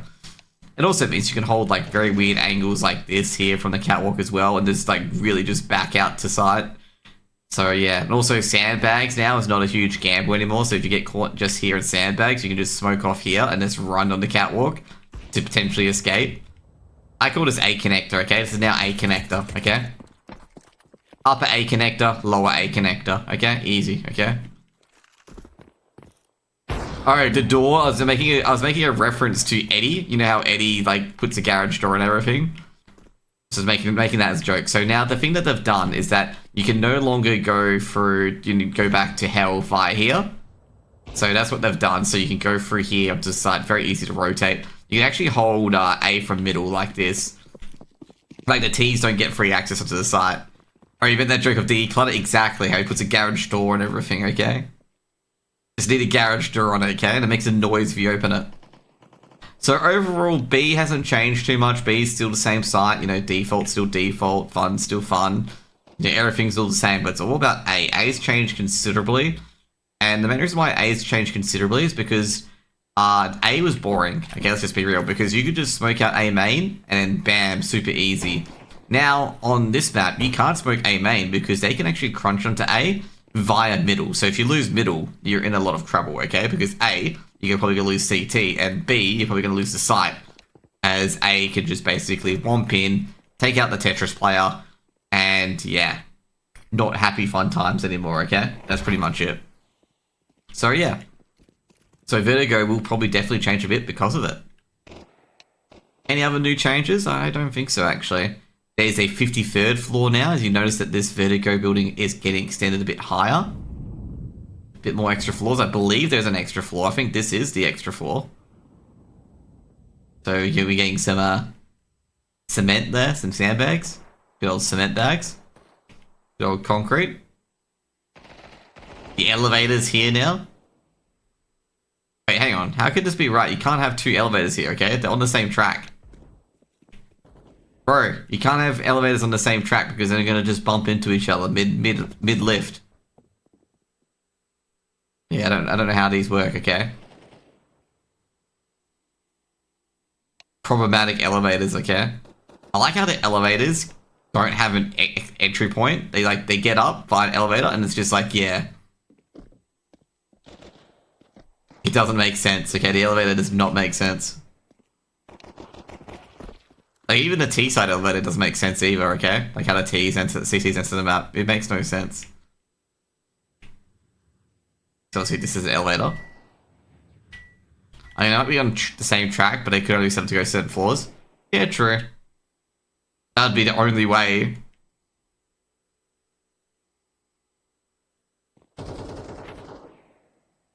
Maybe they should have a map with elevators in it, okay? D elevator, okay? Nah, probably not. Don't have DE elevator.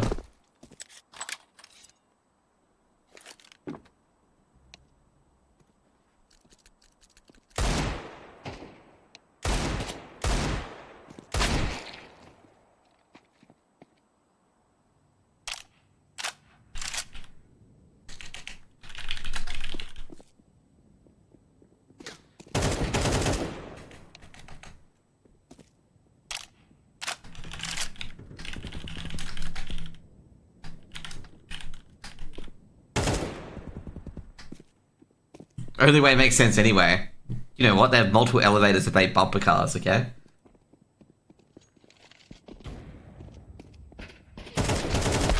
Bumper elevators, okay? That would be funny. Would anyone play bumper elevators? Probably not. Given the fact that if the rope cuts, someone goes down to death, basically. Probably not a good idea.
So I just came at dinner. You guys may have heard the finger going off, or the microphone. The microphone, sorry, the microwave.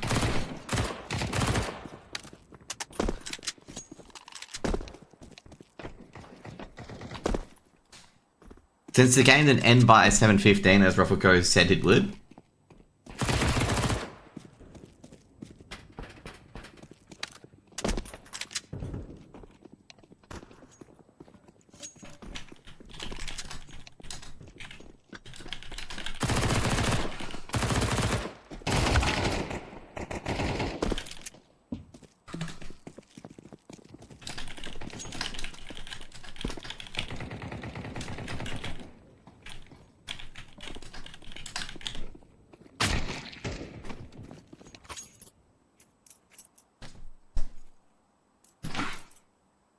knife round, by the way, we're actually going to have a knife round.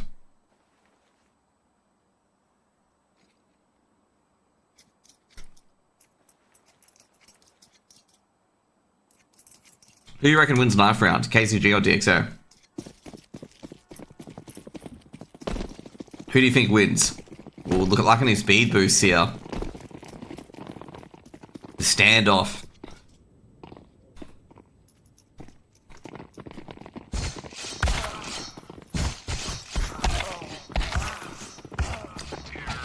Easy for DXA. And DXA, which side will they pick? I'm wondering, how many games that these teams have had on Vertigo? Like, how many scrims? This is actually a curious question.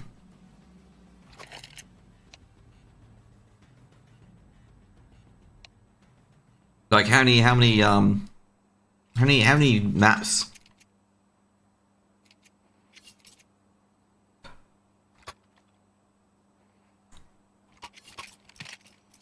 I don't think we scrim much.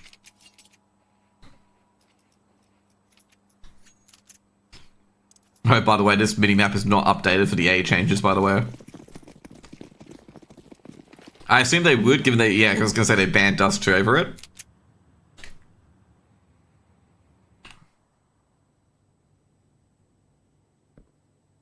No smoke on A main. Mingary's like, yeah, you know, this is weird. No smoke on A main?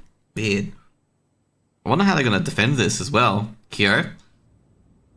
By scrimming, I mean KZG and DXA scrimming. Alright, I mean, I was talking about Vertigo and map, Tito. Ooh, Mingovi clean.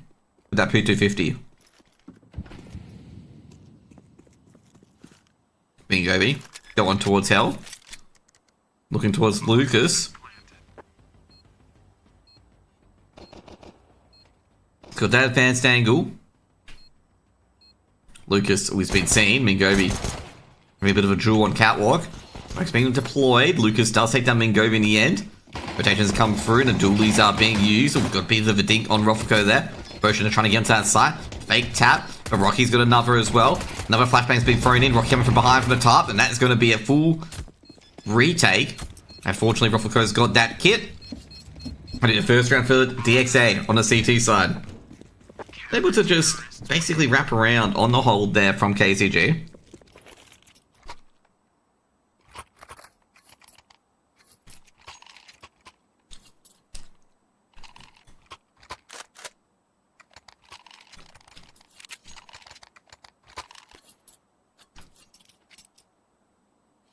DXA take the lead on Vertigo. I was gonna say Vertigo.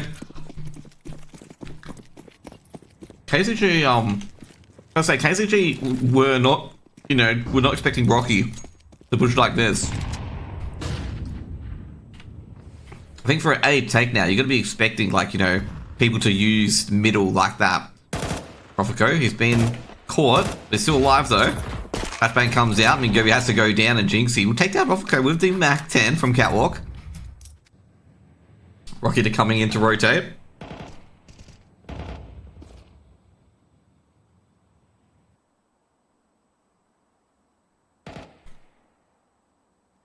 DXA in a problematic situation here. They've already lost 2 players. They've lost 1 to Mac 10. Hassie. How does he play that cross out? I don't know.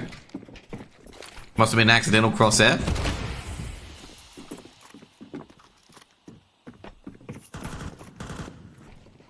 Motion. Gotta watch out as well. It's gonna be careful. Someone could be middle. Molotov's been thrown in. Motion's just gonna back off.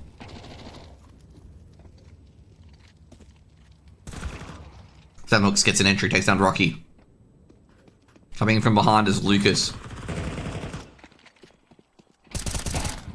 He's got 1 Lucas, getting another. Hits a second. Lucas in a clutch situation. Estate. He's just going to run the bomb. 2B. It will definitely be been of herd.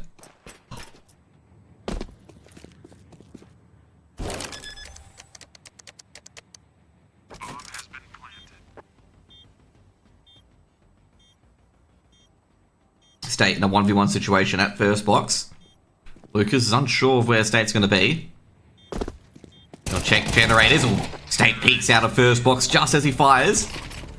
That'll be a first round on the board for KZG. Big brain of State. Big outplay.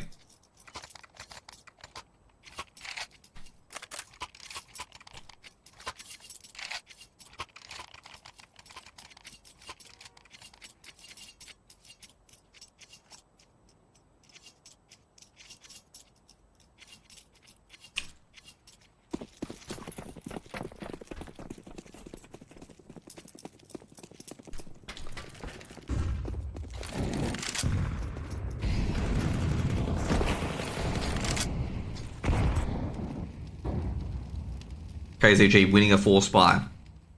Now, DXA forced back up.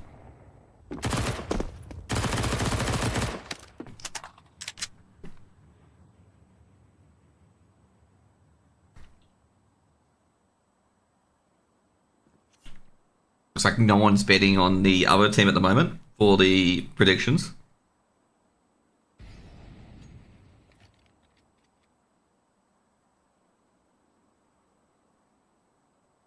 Motion with an off angle 1D. Oh, it's been dinked twice motion.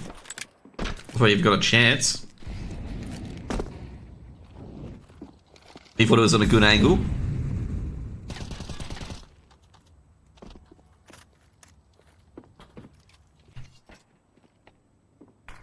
Kyo coming over to rotate the CZ. Using all his sneaky little boost positions. Kyo attempts to go for a 2-tap. The state is going to blast him away, and that's going to be an easy KZG execute.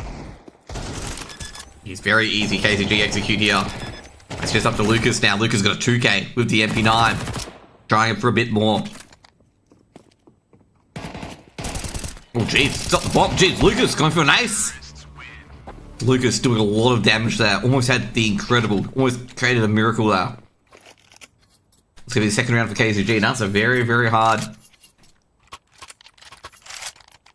force buy to convert.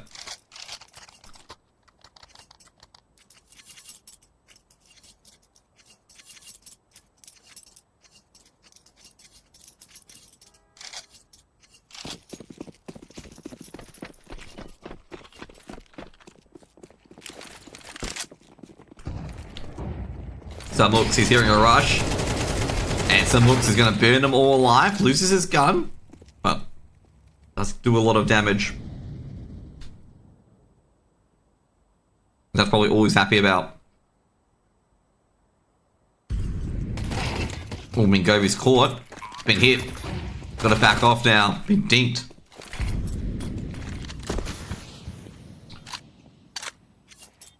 Mingovi's not going to survive, by the way.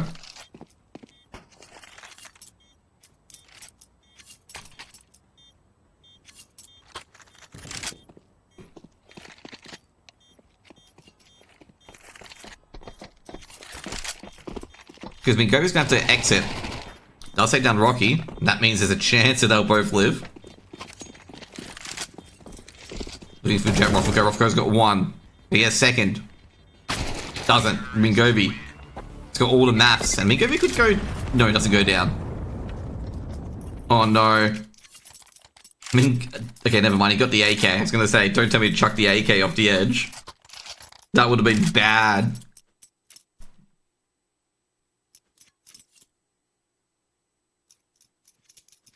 That would have been funny if you did, if you chucked the AK off the building. I've seen that happen before, where they throw the AK off the building by accident.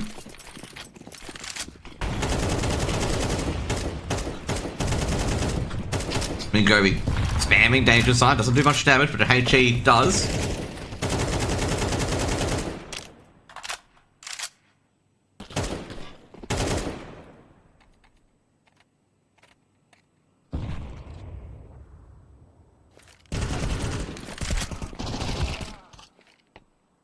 Tropico is just too good. Quick 3K on stairs, but trained out by Mingovi. That means B-side is open. A-side players rotating. They don't have the bomb there yet either.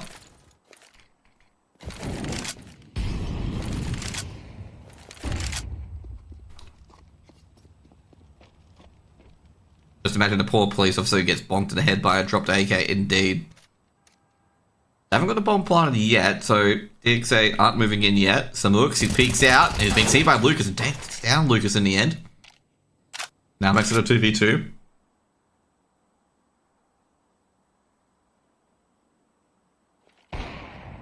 Kyo takes down Mingovi. There's just some looks left. And they know some looks would have been entering the site. Kyo opening the angle. You see some looks, goes for a flashbang. Not going to blind Kyo at all.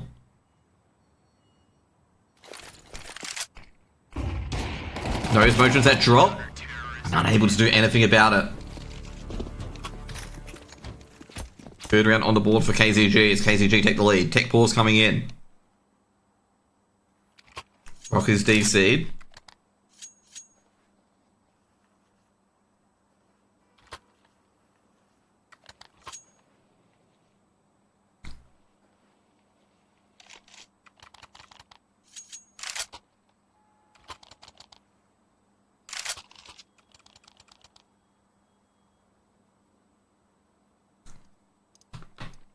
What's this? Winner goes to ECL, okay? Map 3.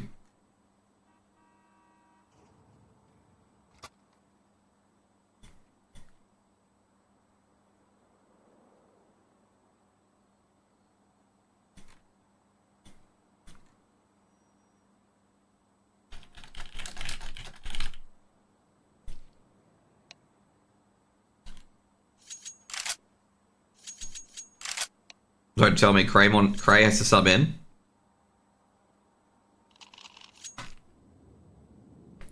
Cray is suiting up, mate. He's suiting up. He's getting ready to go.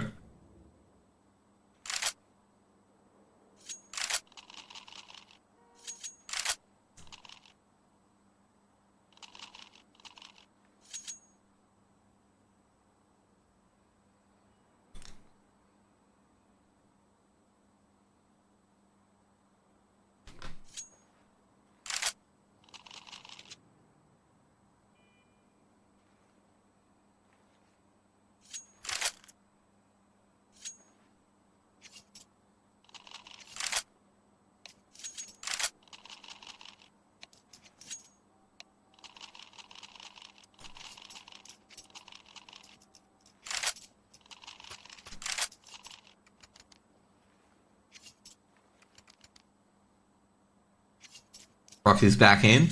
They need to get, Cray's just unsuiting up now. Wasn't this game meant to be over at 7 o'clock? I know. We were lied to. Turns out KZG have a bit more hands than Vertigo expected. They had strategies.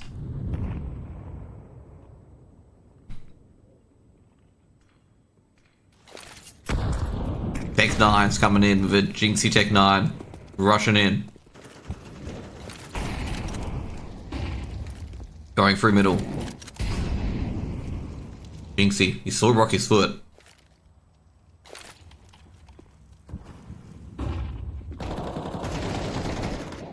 One for one. Stay. Trying to come in for a drop. Will be traded out by Rocky. Bombs drop to drop.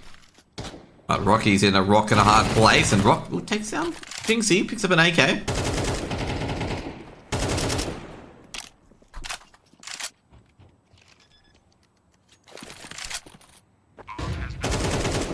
Rocky. Turning the screws. Hassie to trade out. Hassie's got the best crosshair ever. Flashbang goes out. Hassie with a great goat crosshair. Can't miss. Here. Trying to go with the AK. He's got one, but does Keo. What a clutch. Transfer. He's done it.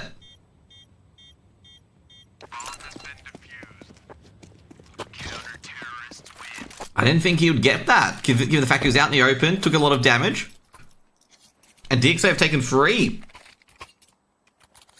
They've salvaged that round. There was a force buy coming out from KZG. DXA! DXA! DXA! The crowd's really getting into it.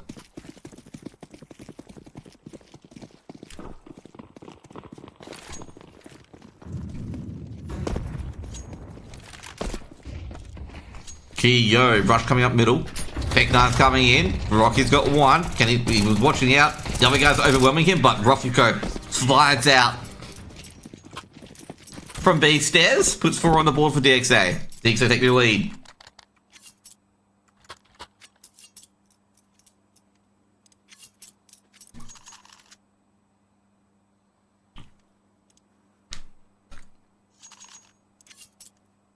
Aussie, Aussie, Aussie. Oi, oi, oi. Aussie, oi.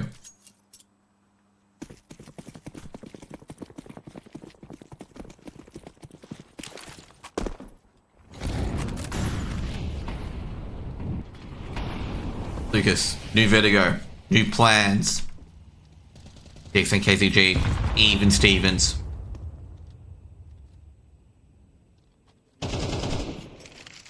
Aussie, Aussie, Aussie. Oi, oi, oi.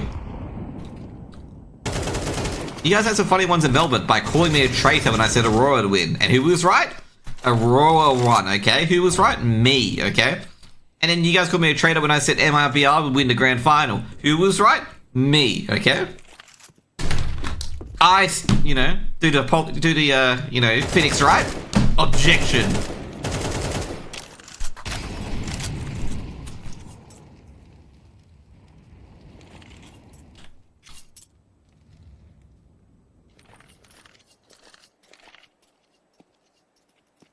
Anyways, let's get back to the game, okay? Jinxie. He's not seeing any players on danger sign. Mina, Ruffle Curry, and I believe Rocky are chilling. Keo generators. They're gonna go. Doing the Rops boost. Summook's leading the charge. He's ahead of the Vanguard, going towards Catwalk. Kia's got some backup in Ruffleco. HG's been thrown in. So many grenades are being thrown in that Ruffleco, it doesn't like it. Kia, well, it looks like James goes down, but Kyo trades out, taking down some hooks. And, well, some assistance from above. Not going that great, though. Rocky, oh geez, sniped out midair by Hassie, and Kyo's gonna be cleaned up. But Lucas, he's gonna try and stop that bomb from being pondered, but is unable to. He's got the AWP. It's walking down the line of Cold Zero. Not letting him get to the back of the side. Lucas doesn't see anyone on site. Checks nearby, is really scoped in. Motion. It's actually going to slide past a few players on generators. Making any noise is a death trap. Jinxie's heard it. 1 for 1. Lucas just going to get out of sight. Not going to bother. It's going to keep that orb. Going to save it. He knows this round's cooked.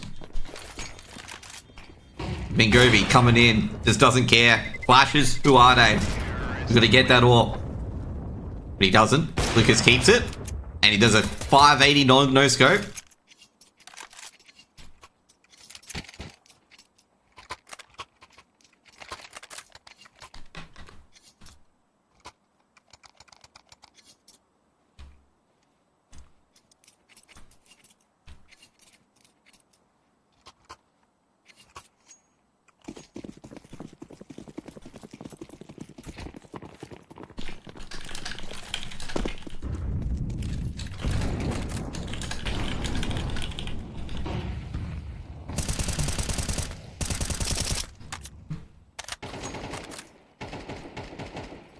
Molotov being thrown in. Lucas dives under it.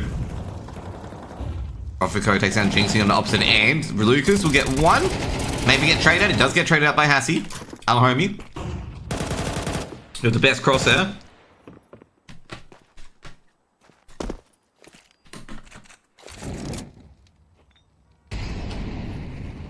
Hassie pushing up.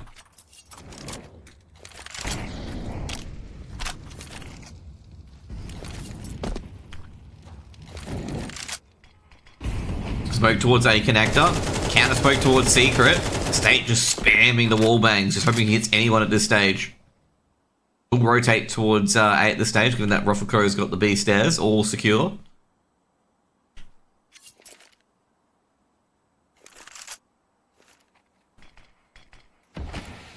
Another re-smoke coming in from Rocky. It's holding middle. Keo holding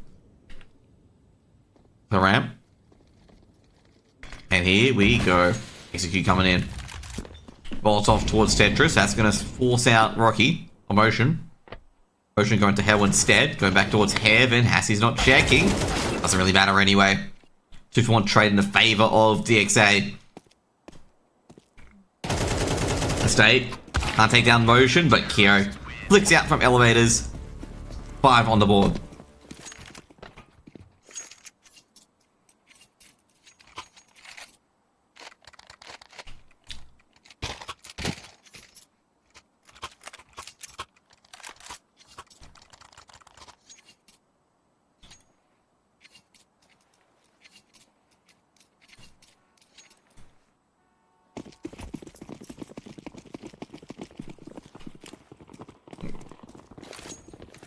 Here he come, another full rush towards A. Stopped by one little molly. And Lucas and Motion have gone quick quickly towards the absolute cleave in A ramp. Gobi trades out though. Lucas. He's not going to get fussed into here, okay? Double HEs, no kills yet. They're going to charge into the state. Trying to catch Keo on a line. Doesn't. Rocky. Boom. Bombs dropped out sandbags. And Lucas will chime in, making it 6 on the board, and DXA are looking forward to winning this half.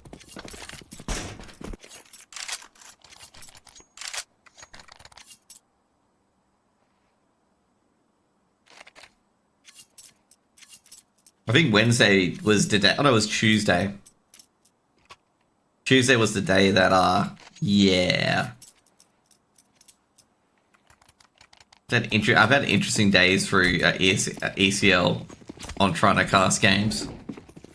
I remember telling one team that may get, you know, may get to their third map. They got home at like 7, which was just like impossible. Sorry, not 7, 8.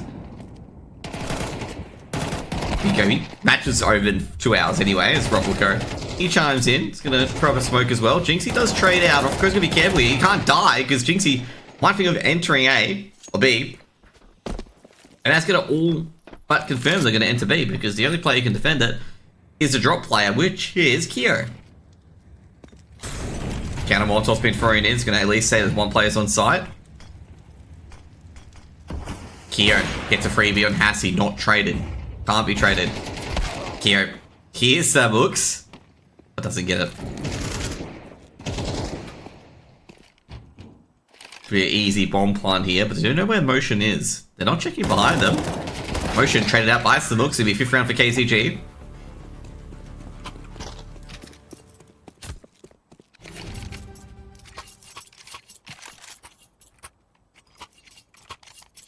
I casted a lot of the Asia playoff games when I got on. It was pretty good. I wanted to cast Atox, and then basically the studio took the Atox game that I wanted to cast, and the other Atox game I wanted to cast. Well, Atox were in the upper bracket the entire time, so I never actually got to cast Atox. But yeah, Rocky got a bit damage earlier. I guess Ruffco's taking another. We got 2 at stairs already. State could have an entry on the other side, but nut smoked off at ramp. Is Hassie's going to trade? And this is looking pretty dire here for DXA. They've lost both players that drop.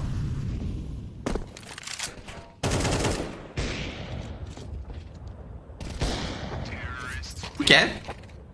Good work, Hassie. Subooks didn't have to do anything that time around. It's going to be 6-6. The half's going to be all tied.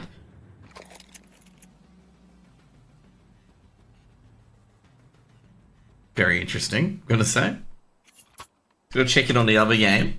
Going to check in on Deadweight versus Blitz. Currently 11-5 on Nuke, the second map. So it's looking too good at the moment.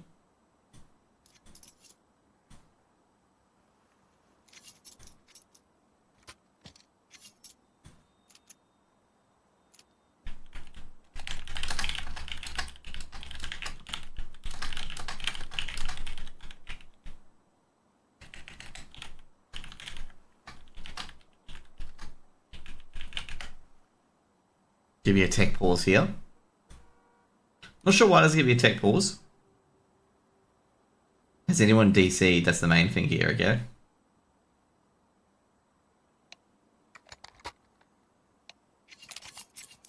There you go, everyone's ready to go.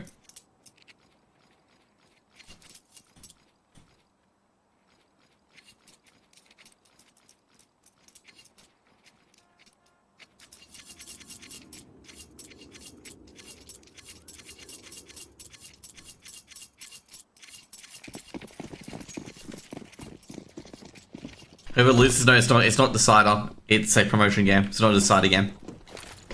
Mingobi froze the smoke early. And Mingobi is going to deal with 5 rough and tough DXA players just rushing in towards B. And they've got it. They're in.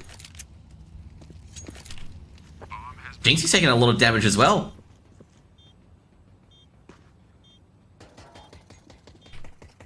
Jinxie. Trying to find anyone in that smoke. Trying to hope he gets a bit of good luck here. Vertigo about to swing out and drop. He's going to get a kill, and Lucas actually gets it in the end. And it's all up to the State, and the State has got nothing to save but armor. Takes down Lucas, but traded by Rocky and DXA. Take the pistols, 7-6 up.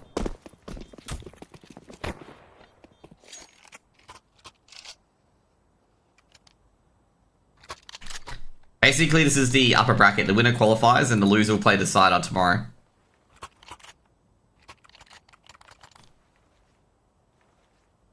Party Astronauts and Falcons ended 22-20 to Party Astronauts, okay? That's going to be a long day at the office, okay, for those poor people doing DreamHack. And day 2s generally can be the shortest at times as well. I hope Blitz make it. It'll be very close between whoever loses this and Blitz. But I gotta say, I think DXA 2-0'd Blitz. So if it's DXA, it's not gonna be that close. Motion. So looks. Gets the opening pick, gets second as well, taking it out, and Vertigo. It's actually getting a bit of trouble here. They're forced up and they lost to 2 MP9s.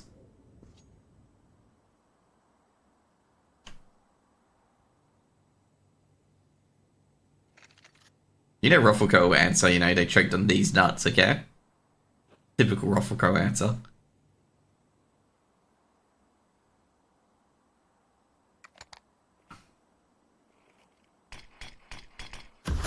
The game is on Wikipedia yet. You can actually look at it on Face It. Rocky makes a bit of a noise. Rotations will definitely come over towards A after that noise.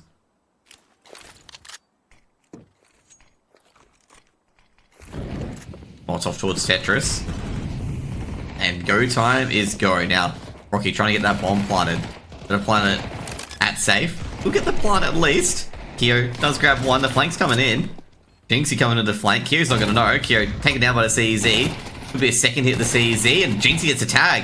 Gets a head tap, and that's gonna be the round here because Rocky's gonna be hitting from 20 million different angles, and Rocky can't hold the sight. And it'll be KZG winning a 4-spy.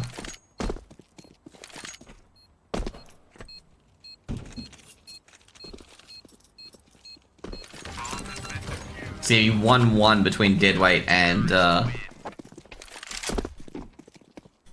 Oh no, Deadweight won 2-0. Yeah, they eliminated Blitz. Jeez, I thought Blitz won the first map. So Deadweight. Loser will play Deadweight now.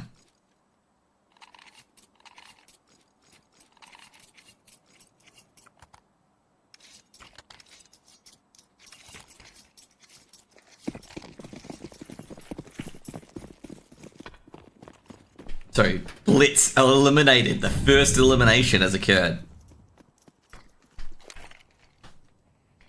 Back down to open review, okay?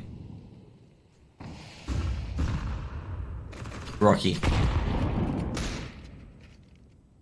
Vertigo with a Glock. That's a bit of damage. Jeez, 1-for-1 trade. KZG have 1-man advantage. They need a hold, and Vingovi does exactly just that. Being traded out by Kyo. Vertigo and Kyo gotta work together. Gotta be able to get to the site. Jinxie, gotta be careful if he's in the open. Kyo, like basically, Vertigo all has to do is just grab an elbow, and that's it. Spots the jiggle peek. Jinxie pulls out. Kyo immediately trades, but Hassie strong at the B-side entrance. 8 rounds on the board for KZG, and KZG able to convert the anti-eco.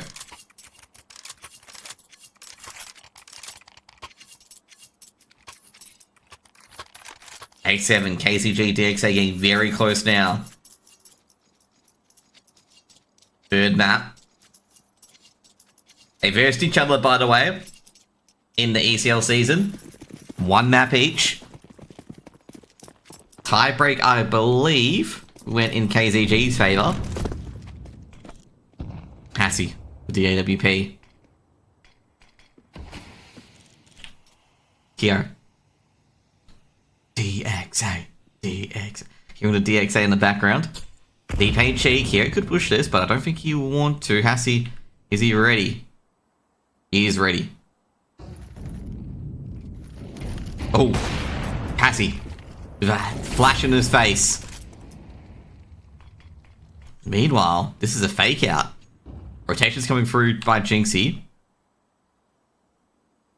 Go can boost up his teammate. Mingovi's only got a nade out. He could be caught out here. Mingovi, fortunately, backs out just in the nick of time. Can he win the duel? No, being tagged down and taken out by Ruffleco. James himself, Molotov been thrown in towards drop, gets on towards first box. Another smoke being thrown to the background, and they know players are generators as well.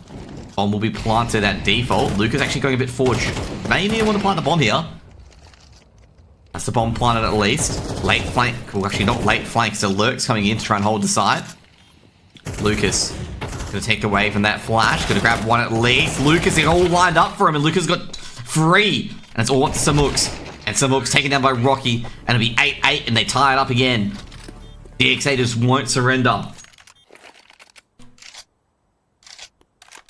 We got 80 viewers without being on fucking HLTV. That's actually really good.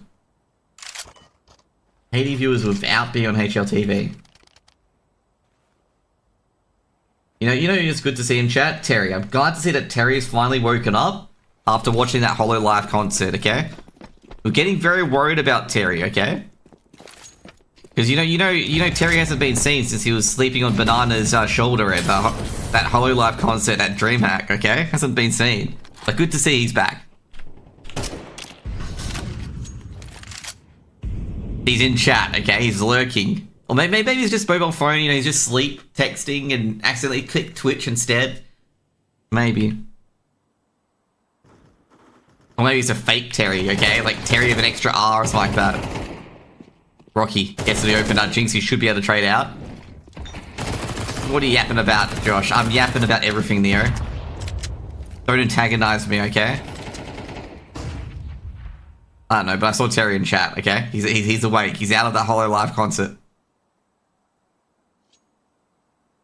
It's actually very interesting because Jinxie's going to peek here and Ruffleco's already gone. However, on the opposite end, Kyo's got a 1-for-1. Kyo's actually got a bit of real estate here on A.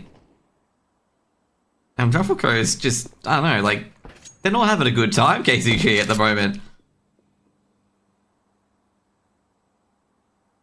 Assy. Smoke's gonna go, oh, gee, misses that scout shot. He's a dead man anyway. Lucas drills a few bullets into those hips. It's gonna be 9 rounds for DXA.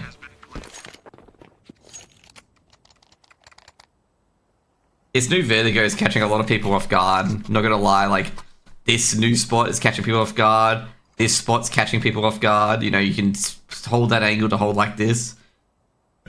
This is catching people off guard. What else can catch Eddie off guard? Nothing else, okay?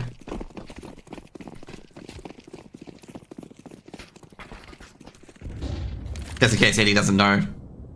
Caught off guard, maybe. This round is like, you know, gonna be just DXA farm round, okay? They're sharing a deal here at KZG. Ooh, Hassy nails a USP shot, not a deagle shot, a USP. Does the damage. Champ, Coggers. I really need new emotes of me just... To be fair, I don't pull any faces when I cast, okay? Like I need, you know, I'm not sure. Yeah, it's got that, that's it. I like Hassy's crosshair, me too, it's one of my favorites. Hassy's crosshair is my favorite, okay? It's the best crosshair, okay? It divides the screen evenly into 4 quadrants. So this is Fire Nation, Earth Nation, Air Nation, Water Nation, okay? And everything changed when these attack the other 3, okay? But Ruffleco is doing his mischief. He's probably going to kill. Yeah, Hassy's dead. He doesn't even know it. James is sneaking through Hassy. He thinks he's got an opening. He thinks he's safe. But no one's ever safe from James. Is he going to jump this? Ruffleco jump this and kill Hassy. He doesn't know Hassy's there, but just imagine if he did. But anyway, Hassy's got this. I think Hassy might win this. Oh, no, he won't. No, he will. He will. Oh, no, he doesn't. And he falls off the building. Ruffleco just politely sends them off. 10 rounds for DXA. Nothing saved. Hassy's crosshair is the greatest, okay?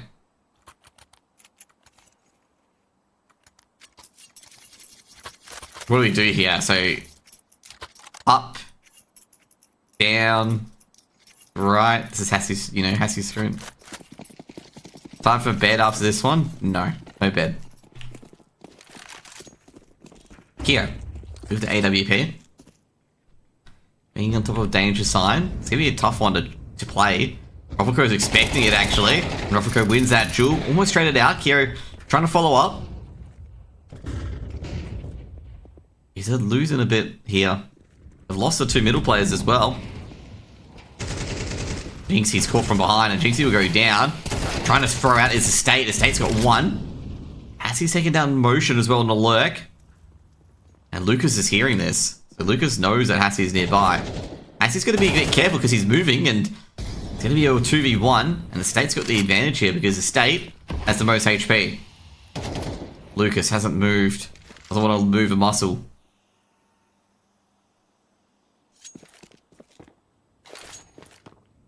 He's going to try and fake out Estate. Bomb's being planted.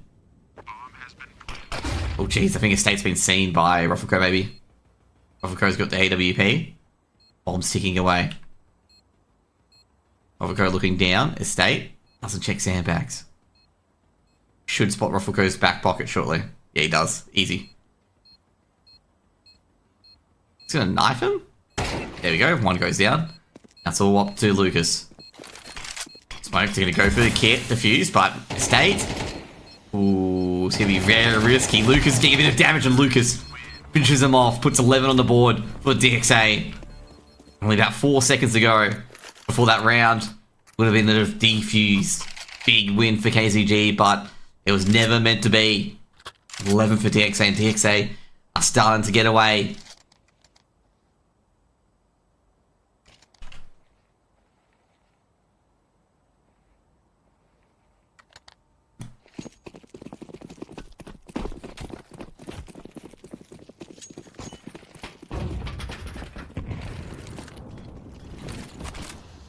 Molotov being thrown in Estate, just going to back out.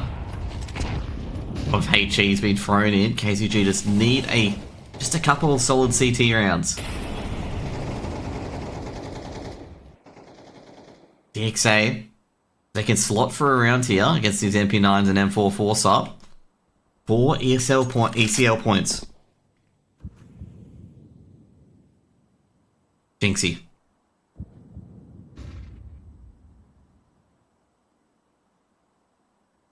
On a passive angle. Lots of been thrown in. They don't trust it. Checking the danger sign. No one's there. Should be an easy hit for Jinxie. It is. And it's going to be a free for... It's going to be a horrible trade, actually. And Motion. He's going to go down. Gobi just flying in. And it'll be a 9th round for KZG. And KZG pick up a couple of AKs after that force by. The MP9s just run brilliantly.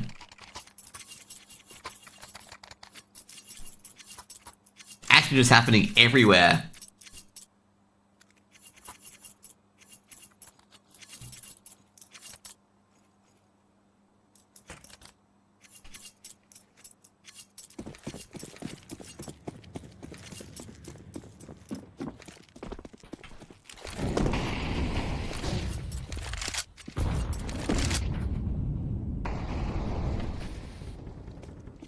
You did this, indeed he did. He did it.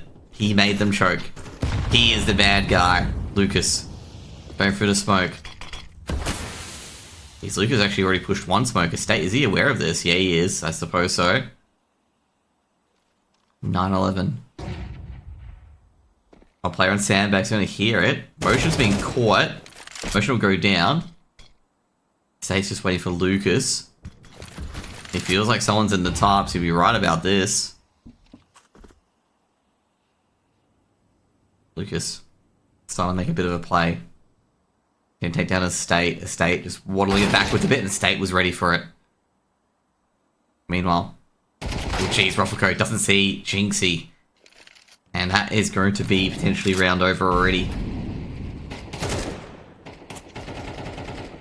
So Mooks goes down to Rocky. Rocky takes a bit of damage, but Estate quick to stop it. Now all up to James, all up to Ruffleco.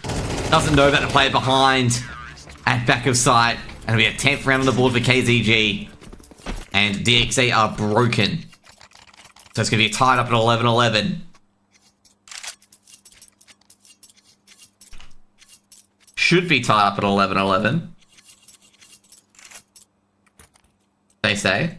Should be. But we don't know.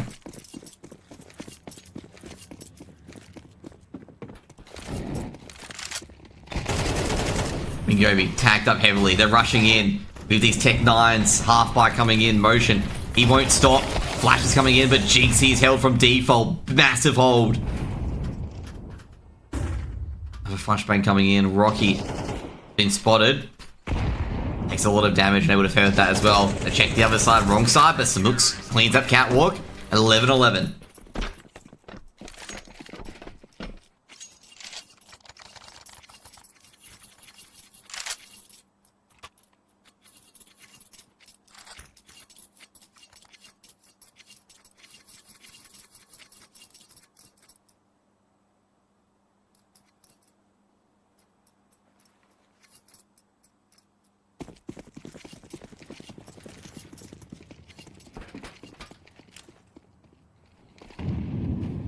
Jinxie, new crosshair, the periscope crosshair, but white.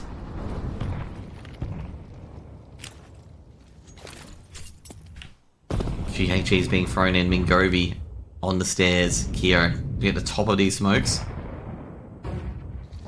Molotov being thrown in. Mingobi grabs one. Flashbang comes in. Mingobi's going to get away with it, but Kyo secures control.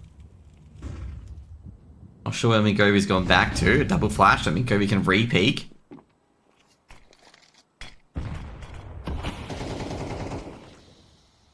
Rocky actually snuck in.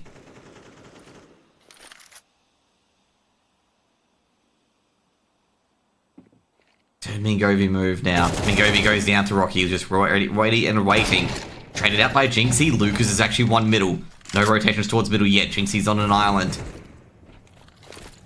He's getting some rotations coming in as well to 3v3. They're going to potentially rotate towards A. Trying to fake out the B site defenders.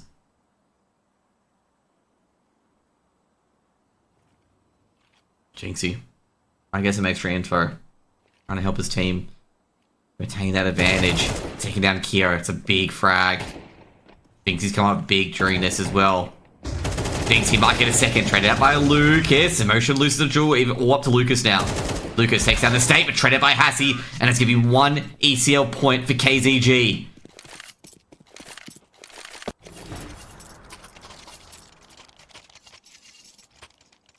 KZG, they can deny a reverse sweep. No bomb plant. Force buy will come in from Fulco.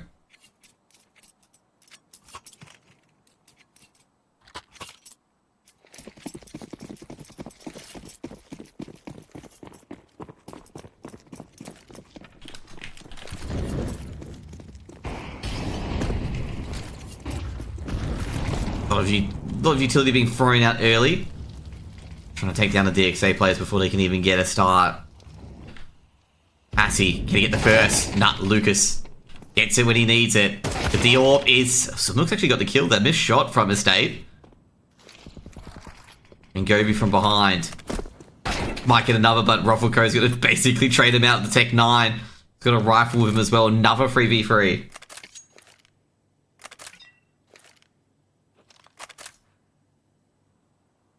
So Mooks, State.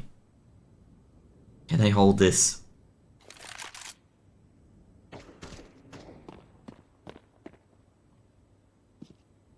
DXA up to versus Deadweight tomorrow if they lose this. Another duel with Deadweight. Ruffleco takes down Jinxie as the flank. Big main threat man. Oh geez, the Mooks actually quick catches Kyo. Kyo's trying to sneak into the bomb. Actually been thrown in, doesn't hit Ruffleco for any damage. Ruffleco for a even deeper one. And he's seen Estate now. They're going to run over towards B. Maybe potentially a 2v2 retake. Ruffleco getting a bit further up. Good shot by Estate. Estate's been tagged though. Motion. Molotov can be thrown in. Smoke as well so we can get the bomb planted. Can't do anything about it, Estate. It's got to be very careful. Estate making a lot of noise. Ocean on the default angle. Ocean lines up. He's got one out to 1v1 against Samux. Samux does it! And KZG will be going to the ECL. And they win 13-11, 2-1. And Samux, the crucial trade. 2-1. Massive, massive, massive, massive for KZG as they go through. And now DXA will take on Deadweight in another BO3. I'm going to say another BO3 again, by the way, because they versed each other previously. So I'm going to say KZG barely getting over the line. I'm going to say DXA not going to be too happy about that one. So close to 11-8 up and 5 rounds in a row. Ah, jeez. They're going to be happy about that one, okay? They're going to be happy about that one out there as well. KZG digging deep when they needed it. And they've done it, you know. The top seeded team has got to ECL as expected. And DXA, well, they have to go through Deadweight, who beat Blitz today 2-0. And yeah, well, what can we talk about? Stats overall, Rocky and Lucas, 128 ADR, 133 ADR altogether. Meanwhile, on the other side, KZG was 93, 88, 81, 68, 51. And, well, Estate and Jinxie, I'm going to say, Jinxie and Estate played very, very well. I think Jinxie, I'm going to say, towards that late part of the game, was such an absolute asset that KZG were heavily reliant on him, and DXA were just getting slaughtered by Jinxie over and over and over again. But anyways, guys, we'll be right back in a moment to see if we can get someone on the line to talk about, you know, celebrate their win, their promotion to ECL. I'll be back in a few moments. Be right back.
So guys, we're joined by another double panel interview. Just checking my sources to make sure it's not too bad. Make sure they're in the border. Yeah, they're good. They're good. So we got a split screen back in the OG days, or the retro days. I'm not sure you guys are a part of it, where you have to actually play on a split screen. You have to have use a piece of cardboard so they can't see, you know, Mario Kart style. But screen shooting, yeah, back in the day, yeah. Back in the old OG days, used to do that for Mario Kart. Not that it helped the other people in particular, but anyway. And we've got Hassie and Jinxie from KZG. And yeah, we've got two of them. How do you guys think the game's gone today? Okay, that was a very close one between KZG and DXA. Oh, that was so stressful. I feel like all these relegations, we've been like, every game's been so close, apart from that first Inferno game. And we're just rolling so many rounds. But I think in the end, it was good. I'm happy. Yeah, I was going to say, what about that Inferno? Like, were you surprised about how that Inferno went? Because that was really just silky smooth from you guys. I mean, I guess a little bit surprised considering they picked it, but I think with us in a scrim on it, I don't know, a few weeks ago, and we absolutely pumped them as well. But yeah, no, I'm surprised how well it went in the official. Mm-hmm. What about? Yeah, we've been practicing Inferno quite a lot, so I think it's like, especially like me joining the team, I think it's like probably my most comfortable map playing with these guys at the moment. I also noticed as well with Hassie as well, you were hesitant to pick up the AWP on Inferno. You kept going with 5 rifles. So I was sitting there like round 5 when you guys had heaps of money. I was just like, he's going to pick up the AWP surely at this point. Because I think it was a round where an MP9 went down. I'm like, yeah, pick up the AWP. And then picked up an MP9. Yeah, I think we called that one going to be a low buy for that one or something. So I just kept the MP9. Build up the money. I think I was by like round 5 or 6, I was rich. So I just like kept the steamroll through the entire half. Yep. Also, Jinxie as well. You know, how do you like the new roster at the moment with KZG? You know, obviously coming out from Arcade to KZG. You know, how are you enjoying the new roster at the moment? It's really good. I like it. We've been scrimming a bunch. Ming's been like going through everything with me and like off time when the other boys aren't around as well. So it's like trying to get me as comfortable as I can. Playing out all new positions though, so it's like been a bit difficult to try like change. Still anchor roles, but like every map it's completely opposite bomb site. So I'm like getting used to all the angles and everything. But Ming's made it really easy, and the boys are great, so they've been really supportive. What I'm just going to say is, thank God your new anchor site is not A site Vertigo, okay? That would have just really mindfucked you. Yeah. With Vertigo, because this has been the first official for you guys on Vertigo, and I think in all of Australia, how do you guys enjoy the new, like, A Connect access on Vertigo? How do you guys rate it? I like it. Yeah, It's the same for me. I think it's a bit more fun because you can do cheeky stuff on CT side. You can be on the railing. There's a big hole, so like your mid player can help and like rotate a lot faster. It's a lot easier to hold short. It just sort of depends what the Ts are doing, but I think it's a lot more fun from CT side point of view. Yeah, I'd say overall, not to mention as well, the CTs can rotate just as quick as the Ts, because previously the T side, like they get like an extra 6-second head start, and they're already on A before you can fucking do anything. Yeah, but now you just run straight to the hole in elevator and you're just fucking there before them. Yeah. Yep. I like it. But T side, though, it's a bit more stressful because they can, like, so many angles to clear coming up short. And Taking the site feels like shit now. It, like, feels like I'm having to, like, peek 3 angles at once just to try to get up on the site. And then, like, you have to, like, do the new smokes instead. Feels just more suffocating. Yeah, I was just going to say that as well. Like, you have to check the secret angle double time because they can both peek from different angles. Do you feel it's going to change the defaults on that map in particular? Like, have you guys changed all your defaults on that map because of that? We swapped roles. Sam was playing mid. He's on A now with us. But I think it lets you play a lot less CTs on A. Like, you can just play 2, where usually you'd have 3 on there a lot of the rounds. So it frees up like B site and mid players more. So you can have 2-1-2s are more common. Okay. Yeah, it allows you to like cheat the extra player over to B. I feel like a bit more easier because now they're like A player can do the mid stuff. So instead of like having to solo B, I think you could see DXA did it quite a lot where they were just hard forcing B stairs like almost their whole T side. Yeah. So. How does it feel like being back in ECL after 2 BO3s? You can ask that, Jinx. It feels great, man. I've always been in ECL, it's like gonna be like my first proper season of ECL. So I mean, I'm really excited for it. It does feel nice knowing that we only had to play like 2 BO3s, and then we also beat DXA before this in the ECL. So it was like coming in with like a little bit less worries because I already know how to we've matched up into them before and things like that. Now, overall, obviously, there's a lot of other teams as well. Well, actually, who's going to win between Deadweight and DXA, first of all? Let's give you the next BO3 tomorrow. I would hope DXA, I'd say. I would think DXA would win, right? Because they already beat them in the first round, right? Yeah. Or stage 2 first round. So they probably would do it again. They had Cray playing. So, I mean, is Cray playing again now? Motion's 0-1 in the stage 2 and Cray's 1-0. So maybe could be it. I think didn't James talk a lot say he hates playing with Motion and that Cray's way better? Didn't he say that last interview last night? It's Ruffleco, mate. Like, you don't take any of his stuff he says seriously, okay? He's just a meme machine. Yeah. For sure. With KZG in particular, especially with the other up-and-coming teams, what do you think about the newer teams coming in? You've got Art of War and you've got Mantra. Do you think any of them will be a big threat? Kind of like Archon when they got into ECL? I see Mantra scrim a lot, so they're probably going to improve at a pretty fast rate. Not sure about the other team though, but yeah, I'd say Mantra will probably improve a lot from an ECL season. Yeah, and Art of War is typically got some experienced players, right? Like Viridian, Best. I don't know all of their players off the top of the heart, but they're definitely pretty decent players, right? And then Mantra's got my old teammate in Arcade Magic in there, and he's like, I know he's really sharp and would help us carry a lot of games, so I'm sure he will be able to find his place in that team and pop off. So an easy 2-0 over Mantra, that's what I'm hearing, right? Yeah, definitely. I would never lose to these kids. Overall in the Australian scene in particular, like obviously a lot of teams, to come together and whatnot, and they're not sure how to get over that ECL hurdle, What's your best advice to teams that want to get over that ECL hurdle as either individual or as a team?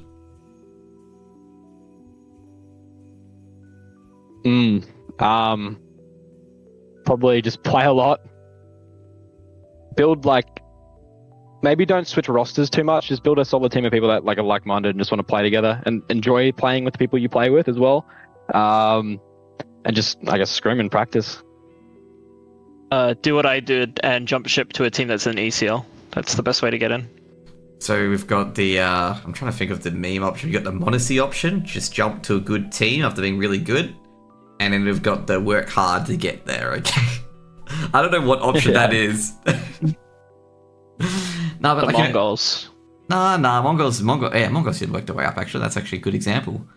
What mechanics in particular, is it crosshair placement, aim? What, is the main focus that, if you want to improve individually? Is it utility? What areas are that most important to you guys?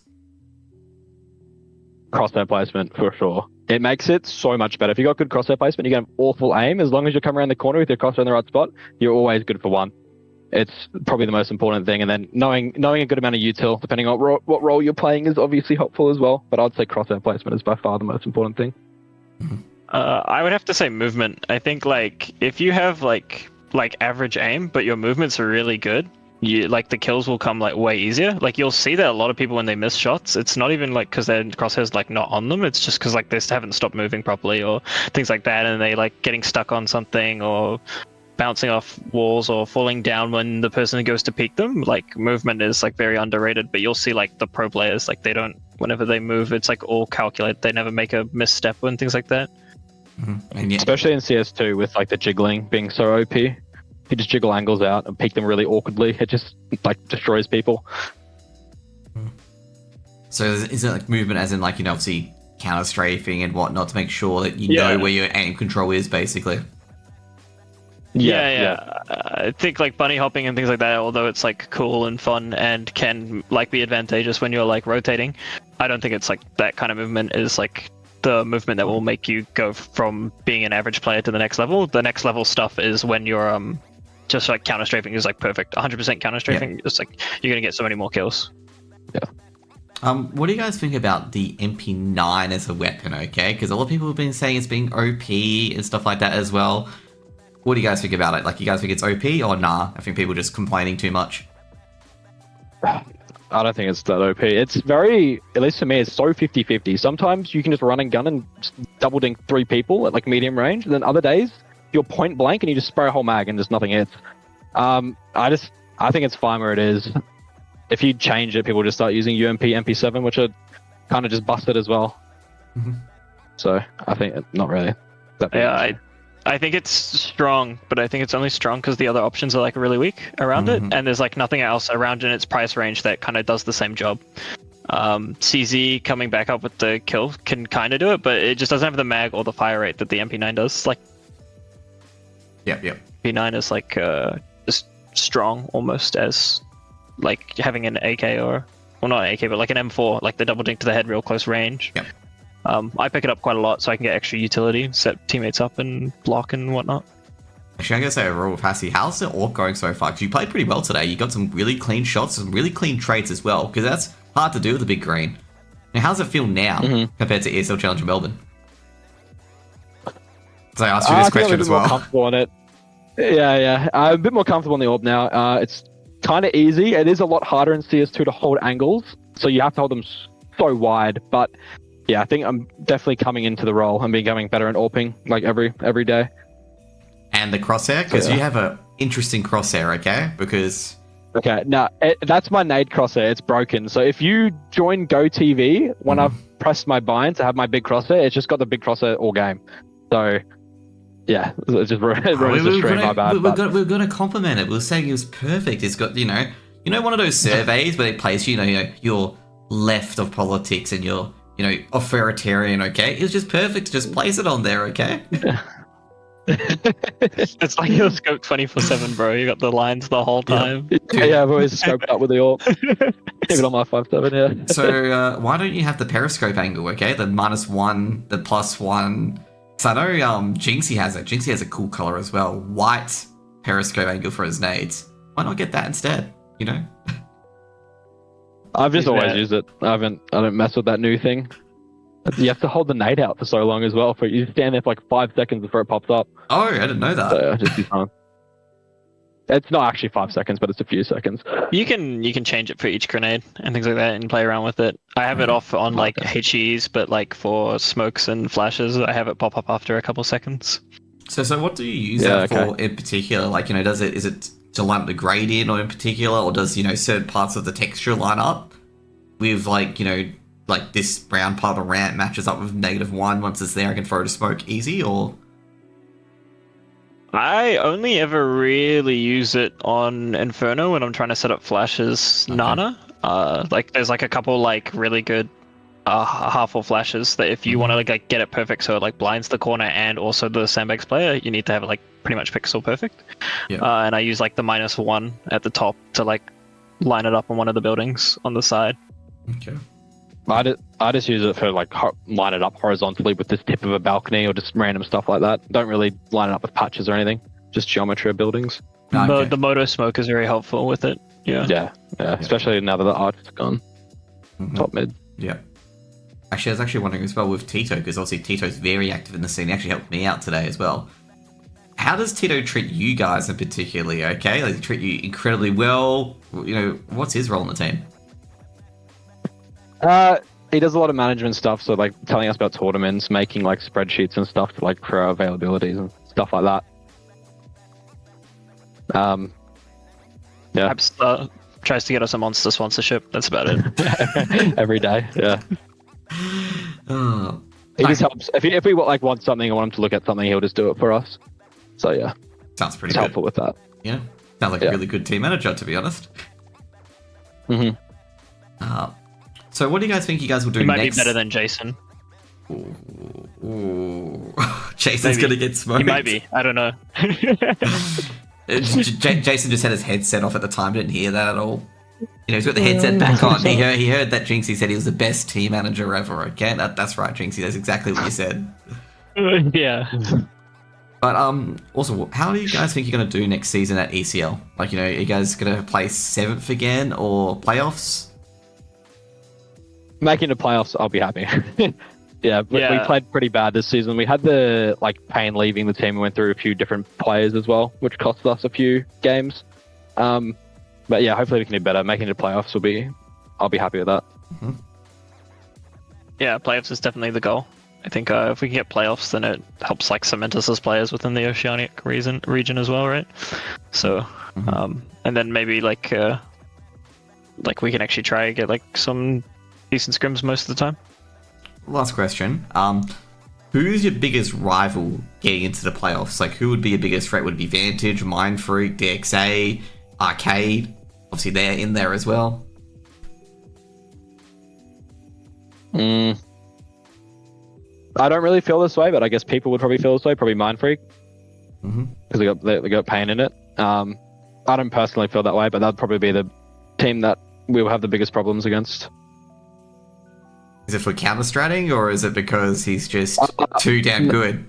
No, they always play properly. They don't troll very often. They play by the book. So it's hard to especially if you're making mistakes, to beat a team like that. You have to be pretty good flawless.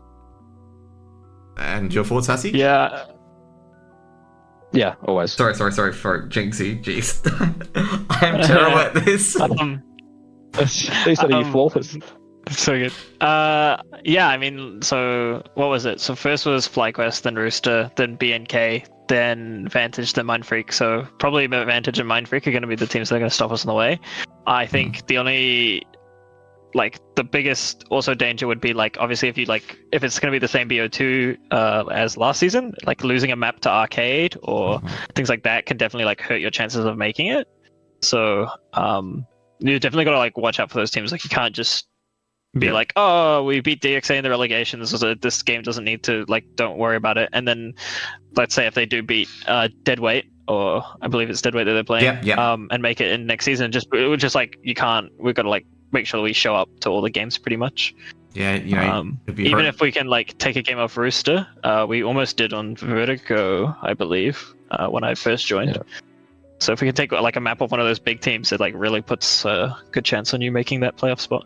Yep, and you wouldn't want to be a victim of a Fogger's 40k, okay? You know, Fogger's will be going on about it all week on Twitter if he does get a 40k. Dude, that's like retirement standards if Foggers is dropping 40 on you. Oh, I remember one time, this is a story for later, I suppose, that Jamie, obviously Vertex manager, said, you know, Foggers, you're shit, and Foggers immediately hits an ace on overpass. The classic. But anyways, what do you guys want to say to all your fans at KZG? Because of course KZG does a lot more than just esports. They do everything. So thanks, guys. Play retakes. Yeah, play the KZG retakes by VIP.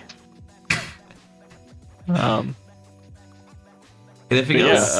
Hopefully we can make it land again.